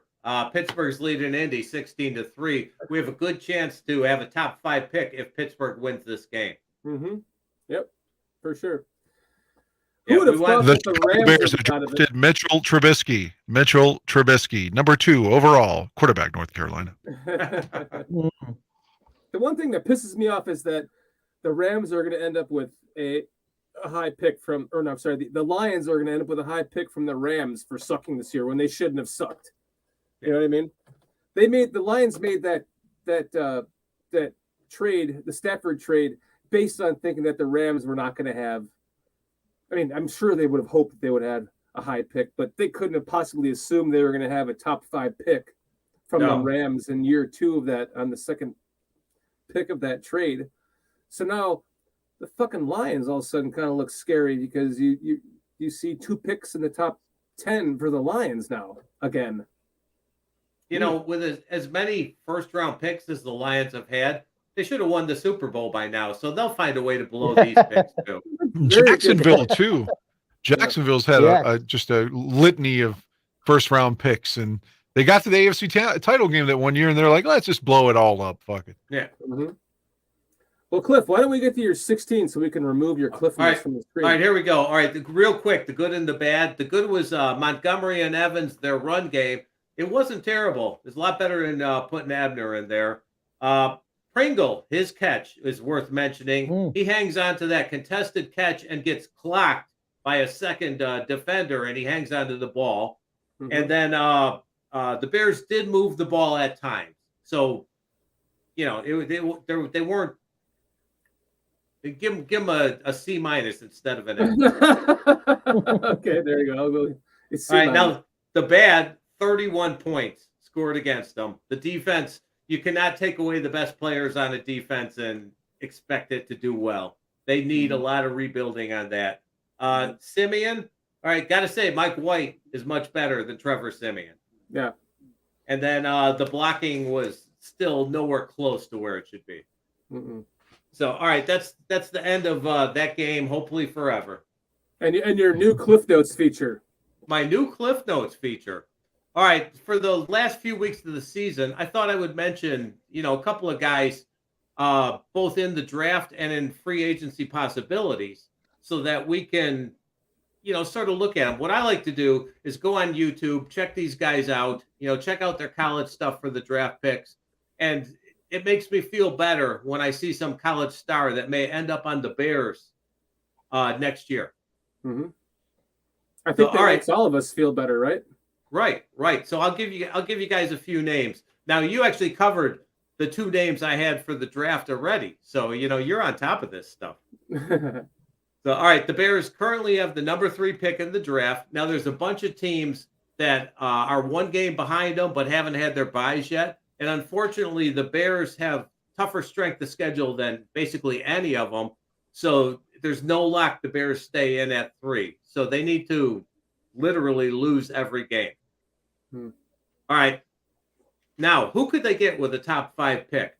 Pick 3. All right. You mentioned Will Anderson, defensive end, outside linebacker from Alabama. Now, I'm not sure how he fits in with the Bears' particular type of football, but he does have a lot of speed and athleticism off the edge, and he is going to get to the quarterback. So you could have a Richard Dent type level player, you know, and starting on your edge. Now, I've been waiting my whole life to see that again. There you go. Now, what do you guys think is more important, edge or the alternative, Jalen Carter, defensive tackle? I think tackle. I'm going to go last. Go ahead, Chris. Yeah. I think defensive tackle because over the last sort of couple of games, more than a couple of games, it seems like the opponent's offense seemed to destroy the middle of our defense all the time, either with slants or just running up the middle. So for me, I think it's paramount to get a tackle, really. Dan? If the comparison to Richard Dent has, again, I'm salivating like a Saint Bernard hearing that.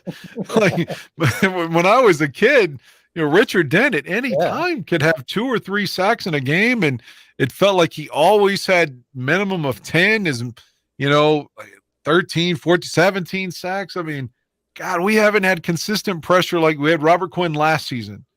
But beyond that, it haven't had consistent pressure since Dent. And Dent's last year with the Bears, he had like a part of 1995 with us after he left and came back. So, I mean, it's been, you know, 30 years almost now. It's time to replace 95. So I'm going to go with somebody who can get some sacks, give me that edge rusher. Julius Peppers is kind of someone that that comes to mind for me that had a pretty good career for the Bears playing defensive end. Wow, really? Yeah. What do you have, like 10 sacks? I mean, like once? He was great in Green Bay. He was great in Carolina. I thought in Chicago, like with all that money, immense disappointment. That's what I thought. He had 10 sacks. He got better more than twice. He got better when he left the Bears. Yeah. Well, I thought he sucked with the Bears. Don't forget his last play with the Bears when Randall Cobb caught that 60-some yard touchdown pass. on fourth down from Aaron Rodgers, Peppers was right there, let him break contain. Like Peppers could have sacked him, but that's not what he did in Chicago. What I was going to say about Will Anderson is I think he's more of like a Khalil Mack type player or a Von Miller type who is more of an outside linebacker in a 3-4 defense. Yeah, he could play a defensive end in a 4-3, kind of like Mack did for the Raiders.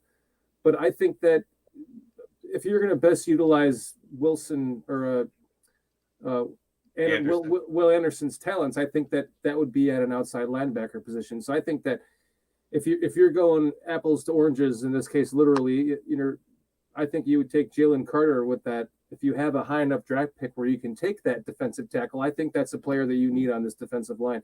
Imagine what we would have been able to do if they could just, re-signed Akeem Hicks for this one season. How much better that would have made this defensive line look, So if he was healthy. Yeah, I'm going to say he's injured, isn't it? He still is for Tampa. So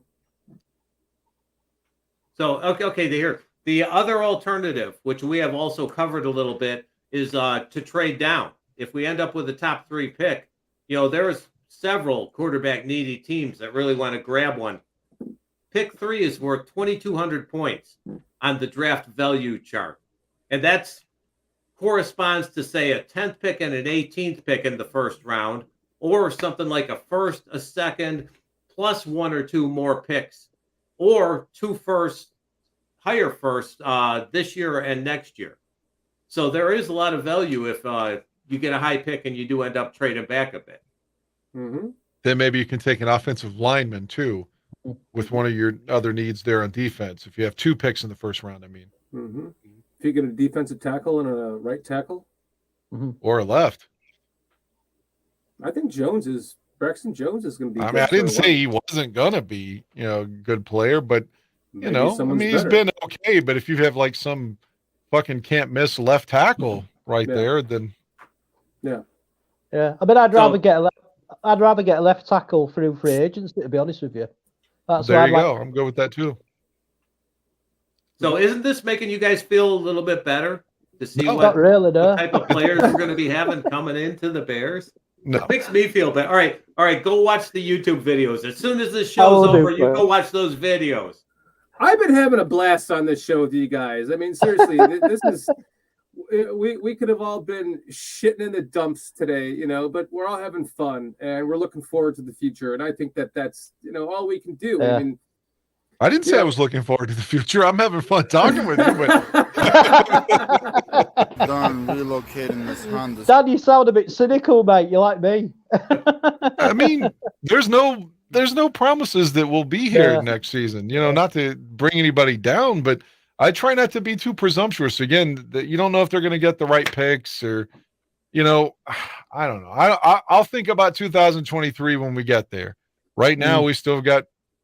What are we now? 3-9. So we got 5 more fucking games plus a bye week. What in the hell is this? My wife talking about right now? Sorry, guys. All right, here. I'll carry on. I'm like, what is going on? I'll carry on with the second part of this, the free agents. Now, it's a little tougher with free agents because you never know who's going to be franchised or who's going to be re-signed. So these are players that may be there, maybe not. So take it with a grain of salt. All right, the first one, how would you guys like to see Kansas City Chiefs left tackle Orlando Brown on the Bears?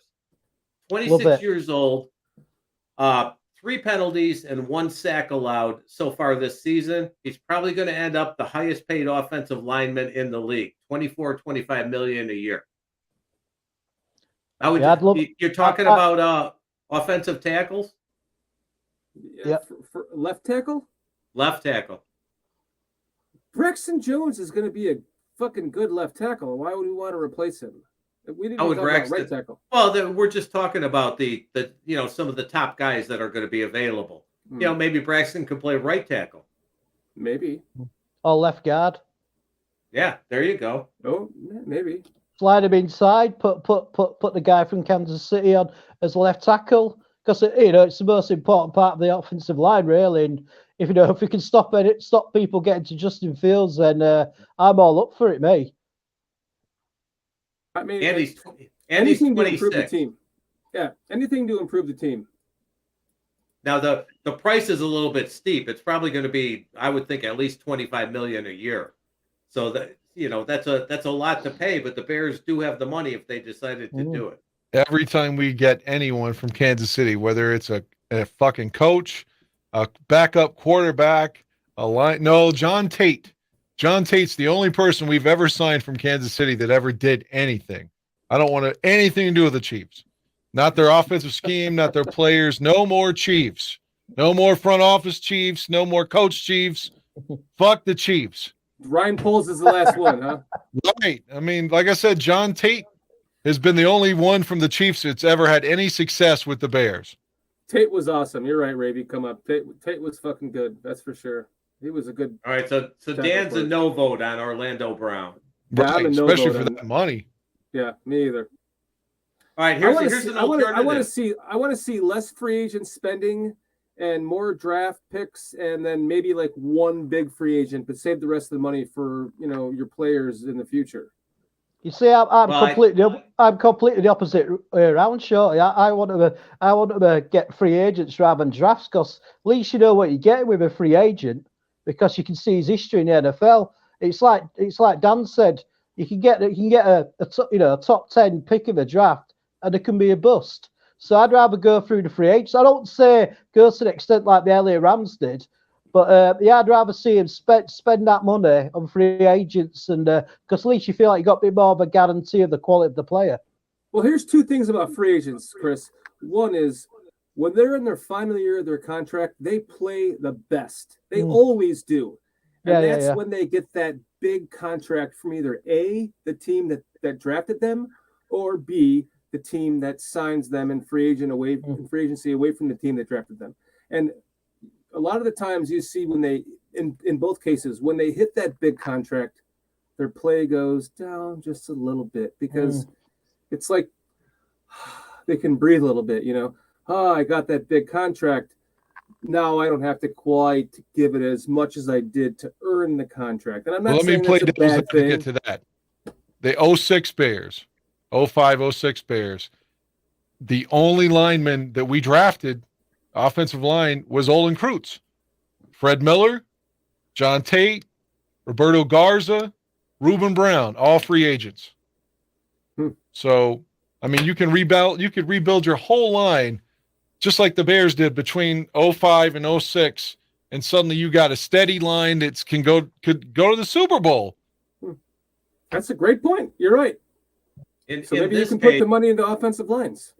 In this case, the Bears have so many needs, and they're going to have so much money that it seems to me there's no doubt they're going to be spending money on free agents this season. We deserve it. We deserve them to pay us back for all the fucking games, the loyalty, the jerseys. A bunch of mine were stolen recently. Don't want to talk about it. A lot of shit. I mean, all the stuff that we've bought and gone to games. I mean, come on, man. Put something back into the team, especially after going through this season where they're paying, trading everybody away to try to get a better draft pick. Like next year, really go all in then. Yeah, I mean, that's what I like. It's starting to seem like that's the way to go. And we're going to have a lot more to talk about with that in the next several shows. I can guarantee you that much. Right. Well, I'll try to keep doing this for, the rest of the season so that we can get some kind of idea about the players that are out there. Here, I got one more, an alternative free agent. You guys may like this one because we would steal him from Green Bay, and that's Elton Jenkins. Elton Jenkins. All right, he's an offensive lineman. Elton Jenkins. Jenkins. Elton John? Elton He's an offensive lineman. All right. All right, he's also 26. He tore his ACL last year. Now, since he's come back, 3 penalties and only 2 sacks allowed, and he can play any position on the offensive line. And he'd be a lot cheaper than Orlando Brown would. And we're still stinging from Lucas Patrick signing. But we would be stealing him from Green Bay.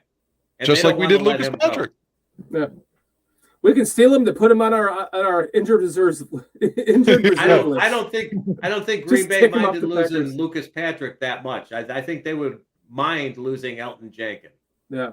So he's just another name to throw out there in free agency.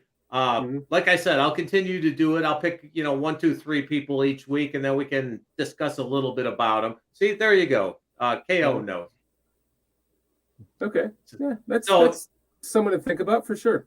We're going to see a combination of free agency and draft because Poles, Eberflus, I guarantee they sit down there with their drinks in like some quiet, dark room somewhere, and they're talking to each other about 2023 and what they're going to do. And I guarantee, and they've got what's the assistant GM? What's his name? He's in there too. Cunningham. Yes, they're all there, and they're all talking. You guys seen that 70s show with the circle? Yes. Where they're all smoking the pot in the circle. Yeah. And So that's what these guys. They're all sitting in the dark. That's what these guys are doing. They're sitting in there and they're dreaming.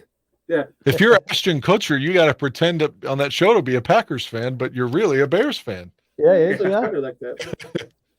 Yeah. If you're stupid, you have to wear the Packers helmet, which I think is funny. Me too. I watched a game last night in the middle of the night.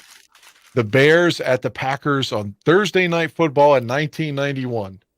And the Bears won 10-0, and the crowd hated the Green Bay offense and was booing them. And I was just thinking, why couldn't we just keep them like this? I was like, but they're one off season away from Brett Favre. But it was fun to shut them out at Lambeau, I can assure you, with Jim Harbaugh quarterback for us. Mm-hmm. Hell yeah, man. I mean, I just wish that we had the when I first got into football, we dominated the Green Bay Packers in the 80s. Mike Dixon, that 85 season when we had Fridge caught his first touchdown pass and all that sort of thing. And I wish we had that again because that was awesome. Fucking off the top of my Packers, head, this could be wrong, but I think Ditka was 25-5 against Green Bay. I could believe that, Dan. Certainly. Yeah, so that's a wet goal, dream for me. His goal was to win the division. He wanted to win all those games. I think that Tampa was in the division at that time, if I remember correctly. Yes, that's correct. Yes. So those games against division rivals, he's like, win all those and split the rest. It certainly helped when you had another team in your division to beat up every year, twice a year. There was like 2 wins for everyone in the division in that time frame. The Buccaneers fucking sucked. Man, you go back and watch some of those games. The Bears, even though they beat Tampa most of the time, there were a lot of close games in the Ditka era with Tampa Bay for some reason, especially in the heat in Tampa. Hell, Tampa swept us in '89. I'm telling you, when you go from the cold to that heat and humidity, it makes a big difference. It's like you're suffocating in the humidity, when you're running. So I could anytime the Bears go to Tampa Bay or Miami, especially when it's cold, that's always kind of a worrisome game because it seems like that's a shock advantage to the system. Yeah, and vice versa too, But for whatever reason, we seem to lose that Miami game when they come to Soldier Field. Well, Gruden won the Super Bowl in Tampa Bay. Mm-hmm. What is going on over here, Katie? You got my... did we lose Dan? Oh, we lost Dan for a second. There we go. He's back. I think my internet just flashed or something here. But I was going to reference an old game, but I forgot what I was going to say now that I lost my internet. What was we were talking about Tampa. Oh, the 85 game? No, it's not Tampa. Oh, no. The thing I was going to say, that the one that hurts the most is you're talking about beating your divisional opponents.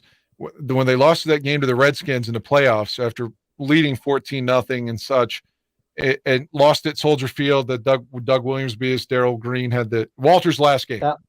Yeah. If they win that game, San Francisco got upset by Minnesota the day before out there at Candlestick. San Francisco only lost 1 game the whole season. So the NFC Championship would have been Minnesota at Chicago. No doubt in my mind, we beat the fucking Vikings and go to the Super Bowl again. So that's always just a huge fucking dagger of what could have been, what should have been, That one hurt. Yeah. That feels like this entire season to me. There's 5 games we should have won this year that, 3 4 of them were special teams gaffes, and one of A them no was call against Miami cost us with that obvious PI that they apologized for, but oops, sorry. Yeah, I mean, if you could just collect all these memories of all these what if games over the years, you'd be like, well, fuck, they could have won in 1997, and they could have won. It's true. Like if you go back through the Wanstead era, especially like '98, you figure out you look at this 4-12, they must have sucked. But most of those games were like 2-point losses, 3-point losses. I mean, occasionally Ronnie would get rolled by Green Bay, of course, like up there and lose 40-3 or some shit. But for the most part, his teams always played hard and played for him. So they lost a lot of close games. Even in 97, when they started 0-7 before they beat the Dolphins. Hell, they were in most of those games except the one in New England. They said they got rolled. But I will say that this game yesterday, it didn't look like the Bears gave up. They were still trying to play. I mean, they knew they lost, but they were trying to play at least at the end. I've watched some other teams where you could just see that they're standing around. You know, they've given up, but the Bears aren't. They don't look like that. So it does say a little bit about the coaches. Yeah, I mean, they got down to a good 3, 4, or 5 minutes left in the game when they finally were like, we can't win this, you know. But for the most part, they were giving it their all. So guys, let's bring up this trivia question again. The Bears have more home wins since moving to Soldier Field than they had in the 51 seasons at Wrigley Field. When was the trivia question asked? Like, what year is your book? What year is my book? Where the hell did I put the answer? Because if it's been... You got to get the answer. sorry, chat, guys. We don't have the fucking know the answer. I lost my book. If the question was formed in 2004, then, I'm definitely going to go with a hard false. But if it was in 2021, then, it's something else. Yeah. Oh, good point, yeah. God, I lost my answer. Come on, Dan. Come on, Shorty, sort it out. Well, you know, mate. I had a big gaffe trying to start the show, and then I. God damn it, Kitty, where did he put his answer? I'll leave the answer in the comments. You guys can go fuck yourself. You have to watch all the way to the end. You're making us look bad, Shorty. I might be sitting on the book. I don't know where I put it. It's like I'll find it later. That's great. Promise the whole chat. Yeah. It's like an FM radio tease. Stay tuned. We're gonna do this contest in a few songs. I don't know what the hell happened to the book. There was like a 15-minute period right before the show was starting where like everything was going wrong. My internet crashed, my computer wouldn't reboot correctly, and I couldn't get back into the program here, and it was getting down to the wire. And somehow I got all pissed off, and I like put my answer. I slammed it down somewhere. I'm like, God damn it! It's like I don't know where. Well, speaking of pissed off and down to the wire, I've been holding this shit for 2 hours. I gotta go take a leak. I'm sorry. Get out of here, Dan. Don't take your microphone. Yeah, don't take your mic. I would think that please don't. I would think that the answer to this definitely has to be false. It's got to be. You would think they won more games in the beginning in Wrigley Field with all those winning years. I would have to imagine. You got to think as well, like in the 70s as well, the Bears were pretty poor as well. So it's got to be false. It's got to be false. Hey, the answer's false. We have a chat question here. Leo wants to get the Packers game predictions. Ooh, good point. I think the Packers are going to win this game because I actually think the Bears don't mind losing. I have to get to the injury report before I can answer that question. I'm going to say, Leo, like normally I would just stack it up as a loss. So I would say the Bears are going to lose. But if it's Fields against Rodgers, that most likely is probably a loss still. If it's Fields against Love, that's probably a win. If it's Love against fucking Simeon, I think that's probably a loss. So I think 2 out of the 3 is probably going to be a loss. Yeah. Yeah, I think we're going to lose. I just think all them injuries, what's happened over the last week, it's especially on the defense, is completely fucked us. I mean, like I said before, I thought this was our best chance of beating the Packers in a long time, until before Fields got injured, because they've been terrible this year. But yeah, I think they're going to win, and I hate saying that. I really do. I feel like I need to punch so much straight away after saying that. I feel dirty. I know. I hate predicting losses, especially against the Packers, but I have no confidence. Yeah. If there's any game I would not mind winning, even if it screws up our draft choice, it's this next one. Oh, well, yeah. Even if Cliff, we won totally. this game, it wouldn't mess up our draft choice with them. They'd still be behind us because they have more conference wins. We're like 1-6 in the conference, I think, or some shit. We're like the worst team in the conference. So we have. I think. Did you say the third pick earlier, Cliff? Because I think we have the second pick. Third. It could be second. Could be up to second right now. It's possible, but it's not going to stay there. There's too many teams. Variables. Some of them are playing each other, so some of them are going to win, some of them are going to lose, and unfortunately, the Bears somehow have a much tougher strength of schedule.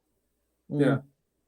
Yeah, it's a killer, isn't it? The last sort of 5 games, you got Philadelphia and the Bills in that 5 games, and yeah, I mean, I just don't see us winning another game this year. Maybe I don't know. We got to play Detroit again. Have we got Detroit again, or have we played them twice already? I can't remember. No, we played Detroit next to last game. Okay, yeah, I thought we did. So I mean, maybe Detroit. Maybe the Vikings, because they might have, they might be resting the whole squad. So, we might get one, but I'm not really expecting another win now, which is horrible. Well, besides Justin being down, think of who's out right now. Yeah. Yeah, hopefully Gordon and Brisker play against the Packers. Yeah, we need both those guys, that's for sure. We need our defense at the top of its strength, that's for sure. If we can get Fields back, obviously Mooney's gone. Jackson's probably gone. The right tackle position scares me. I don't know, man. It's gonna have to be a loss, Laz. I'm sorry. I don't have to. 21-17 Packers. If I had to just guess right now, we'll wait till Wednesday when the injury report comes out just to finalize that. Oh, I'll go. Go ahead, Dan. I was going to say if Rodgers plays, they're going to win. He'll throw for 350 yards on this secondary. Yeah. I hate saying that. I fucking hate saying it's abhorrent to everything in my mind and body to pick Green Bay, but I'm going to say, especially if Simeon's playing, and I like Trevor Simeon as the backup, but they'll win like 34-13.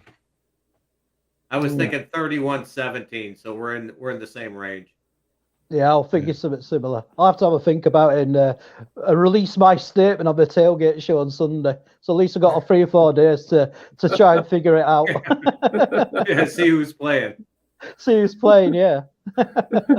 Now, do you guys think there's a chance that Rodgers, he had the oblique injury, and he's also got the thumb problem, which I heard weeks ago that he was going to need surgery. Do you think there's a chance that he's just going to say, fuck it? And he's got a rib thing now, too. Yeah. So he may just decide, okay, I'm hurt, we're losing. His ego is such, he owns the Bears, and he's going to want to come out and show that again. There's no way he misses that game. His ego will not allow him to miss that game. He is a complete narcissist. I have to continue to own the Bears. There's no way I'm missing this game. You couldn't pull me out of it. Exactly. Plus, it's another win for him, and more than likely, and again, he gets to perpetuate that myth. So yeah, he is not missing that game. No way. Damn. Makes sense. Now I want to throw up. Thanks, Dan. Well, I feel the same way, but if for some reason they could upset him, then that's almost worth some of the agony we've endured. Well, guys, this has been a fucking excellent show, considering how shitty of a last 5-game winning streak, or losing streak, I should say, we've had.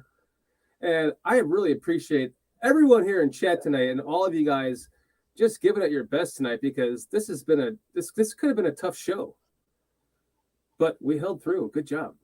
But that shows how good we are, right? At making tough weeks happy shows. Yeah. Make sure you get out of the Barroom Network and Bears Country Podcast and subscribe to both networks, both channels. Kitty has something. She tried to pull it up, and it just. Oh, this is the doll thing, right? Okay, so this is actually a public service announcement. This is my producer taking the show away from me. Okay, so everyone in Bears fandom land, we're ending the show with this, and this is the producer, not me. In all fairness, you guys brought it up. Someone mentioned this in comment earlier, not in chat, but you gentlemen were discussing it. So I felt kind of a public service announcement that I should share with you in regards to this. Oh my God, this is Steve Stenstrom's wife. I looked it up. She's good looking. He's not. I think I had the right guy. He's not bad. I don't know. I think I might have had the wrong guy when I pulled it up. He was a terrible quarterback. Yeah, awful quarterback. I don't know. He may have had a great cook, but he was a terrible quarterback. Is it the flashlight sex toy? Oh, wish no, it's close. No, it's not. It's not. It's close. But Kitty, you should probably explain it before you just.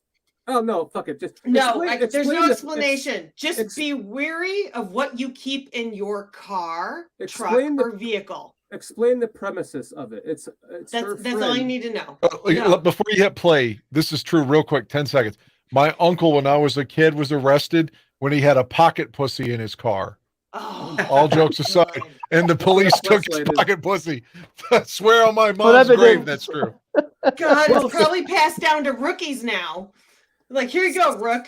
Use this. Since we're on the Barroom Network, we might as well show this little video you want to pull up, Kitty. Yes. All right. I will leave and let you guys to it, and you will all stay on to comment. Just explain. Her friend works for a. Okay. Don't spoil it, Shorty. Okay, I won't spoil it. We don't need to give like actual details. I acquired this video, and just be careful what you keep in your vehicle, because you never know when it's going to get towed and what they're going to find. True. Go ahead and play it. Fucking dude left his window open. He got some empty beer cans, cigarettes.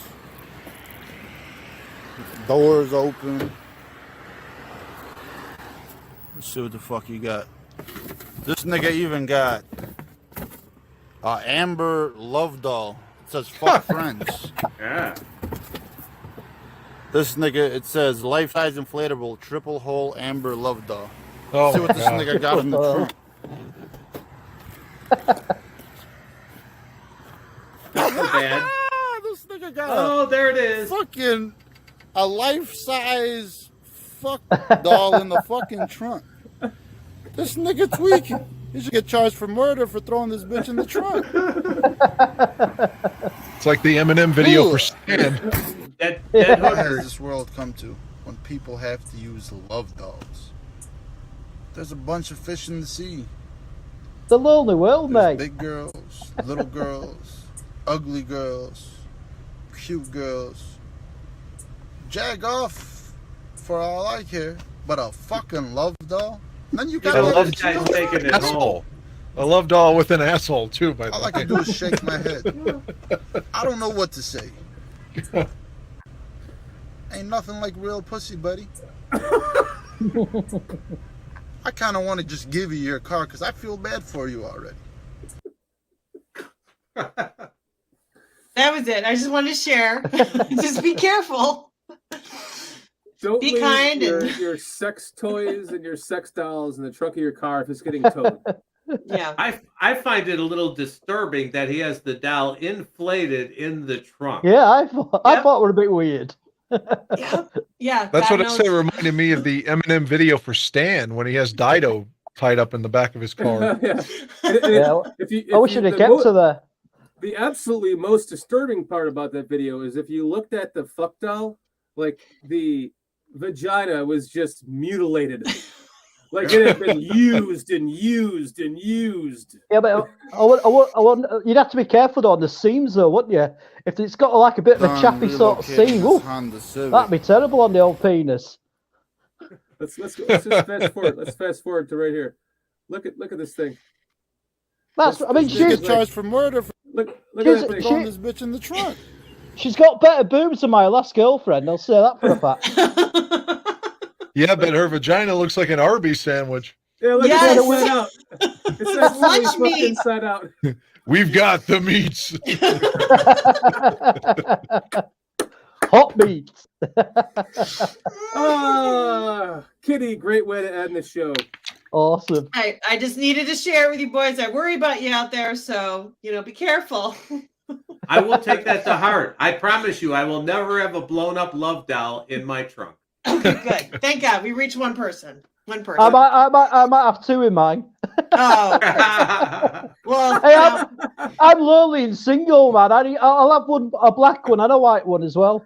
yeah. Well, shit, we need to send Chris a couple more. What if that guy had been bisexual and was also blowing a blow up doll? Like he had a male and a female. Anything good, isn't it? Even better yet, it was a woman with a strap-on dildo that was fucking a blow-up doll in both holes. God, I created an absolute mess right now. You have. We blame you, Kitty. I'm so sorry. I leave now. Join Bears Country Podcast next week when we give you more sex toys. Yeah. Get the lube out. That's funny. Cliff will keep it in his house from. Yeah. Hey, I got to go out to my car for a minute. Down in the love dungeon. The love dungeon.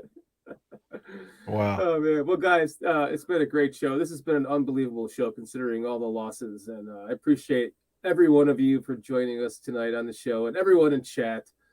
And the Barroom Network for allowing us to be on your show on your network on Monday nights. And again, Aldo, you better watch this show. Yeah. and again, Chris, congratulations to you for 1 year on the Barroom Network. That's just awesome. Many more years to come for you, buddy. We love talking with you, and you're welcome on Bears Country Podcast anytime. Really. Yeah, it's been absolutely brilliant, Dan, coming back on and chatting to you boys, man. I love it. It's like you said, we were all so depressed at the start of the show, and now I'm leaving. When we finish, I'll go to bed with a nice smile on my face. I mean, I'm not obviously not smiling about the sex dolls or anything like that. It's just about how much of a good time I've had with you boys. You know what I mean? Because I were in the right. Yes. I'm going to go to bed with a smile on my face tonight, guys. I'm going to order the Amber doll. But yeah, anytime I can come on, Dan, just let us know, because I love chatting with you a lot. You're absolutely fucking brilliant, all of you. And Cliff with his notes, amazing. Dan, Aguire, man, the guy with the golden voice. Dan, we need to use your voice for an advert. Your voice is that good. You can sell. You can sell sex toys to nuns. That's how good your fucking voice is. But great having you too, Chris. It's always fun talking with you. Absolutely. Cheers, Cliff. Yeah. Cheers, Cliff. Appreciate you're it, mate. on the show anytime, buddy, for sure.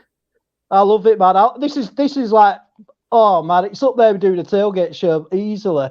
I think we've all just got like a really good chemistry together. And we always just have such a blast when we're on it. So I appreciate the invite, mate. It's been brilliant. Absolutely, man. We love talking with you, Chris. You're welcome on anytime. You just let us know. Dan, Cliff, what can we say? Great show. Everyone in chat, love you guys. Thank you all so much for making this show what it is. And hopefully we'll be talking about a Bears win after this next Sunday. Until Join us then, next week for the next exciting Bears loss. Right. Sorry. Join us for the exciting Bears loss Monday next week when we go 3-10. And we started 2-1. Yeah. Well, Well, with that being said, we'll see you all next week. Seriously, guys, thank you all so much. Thank everyone in chat. We love you guys. We'll see you guys next Monday night at 8 p.m. Eastern Time. Ready? 1, 2, 3. Bears! Bears!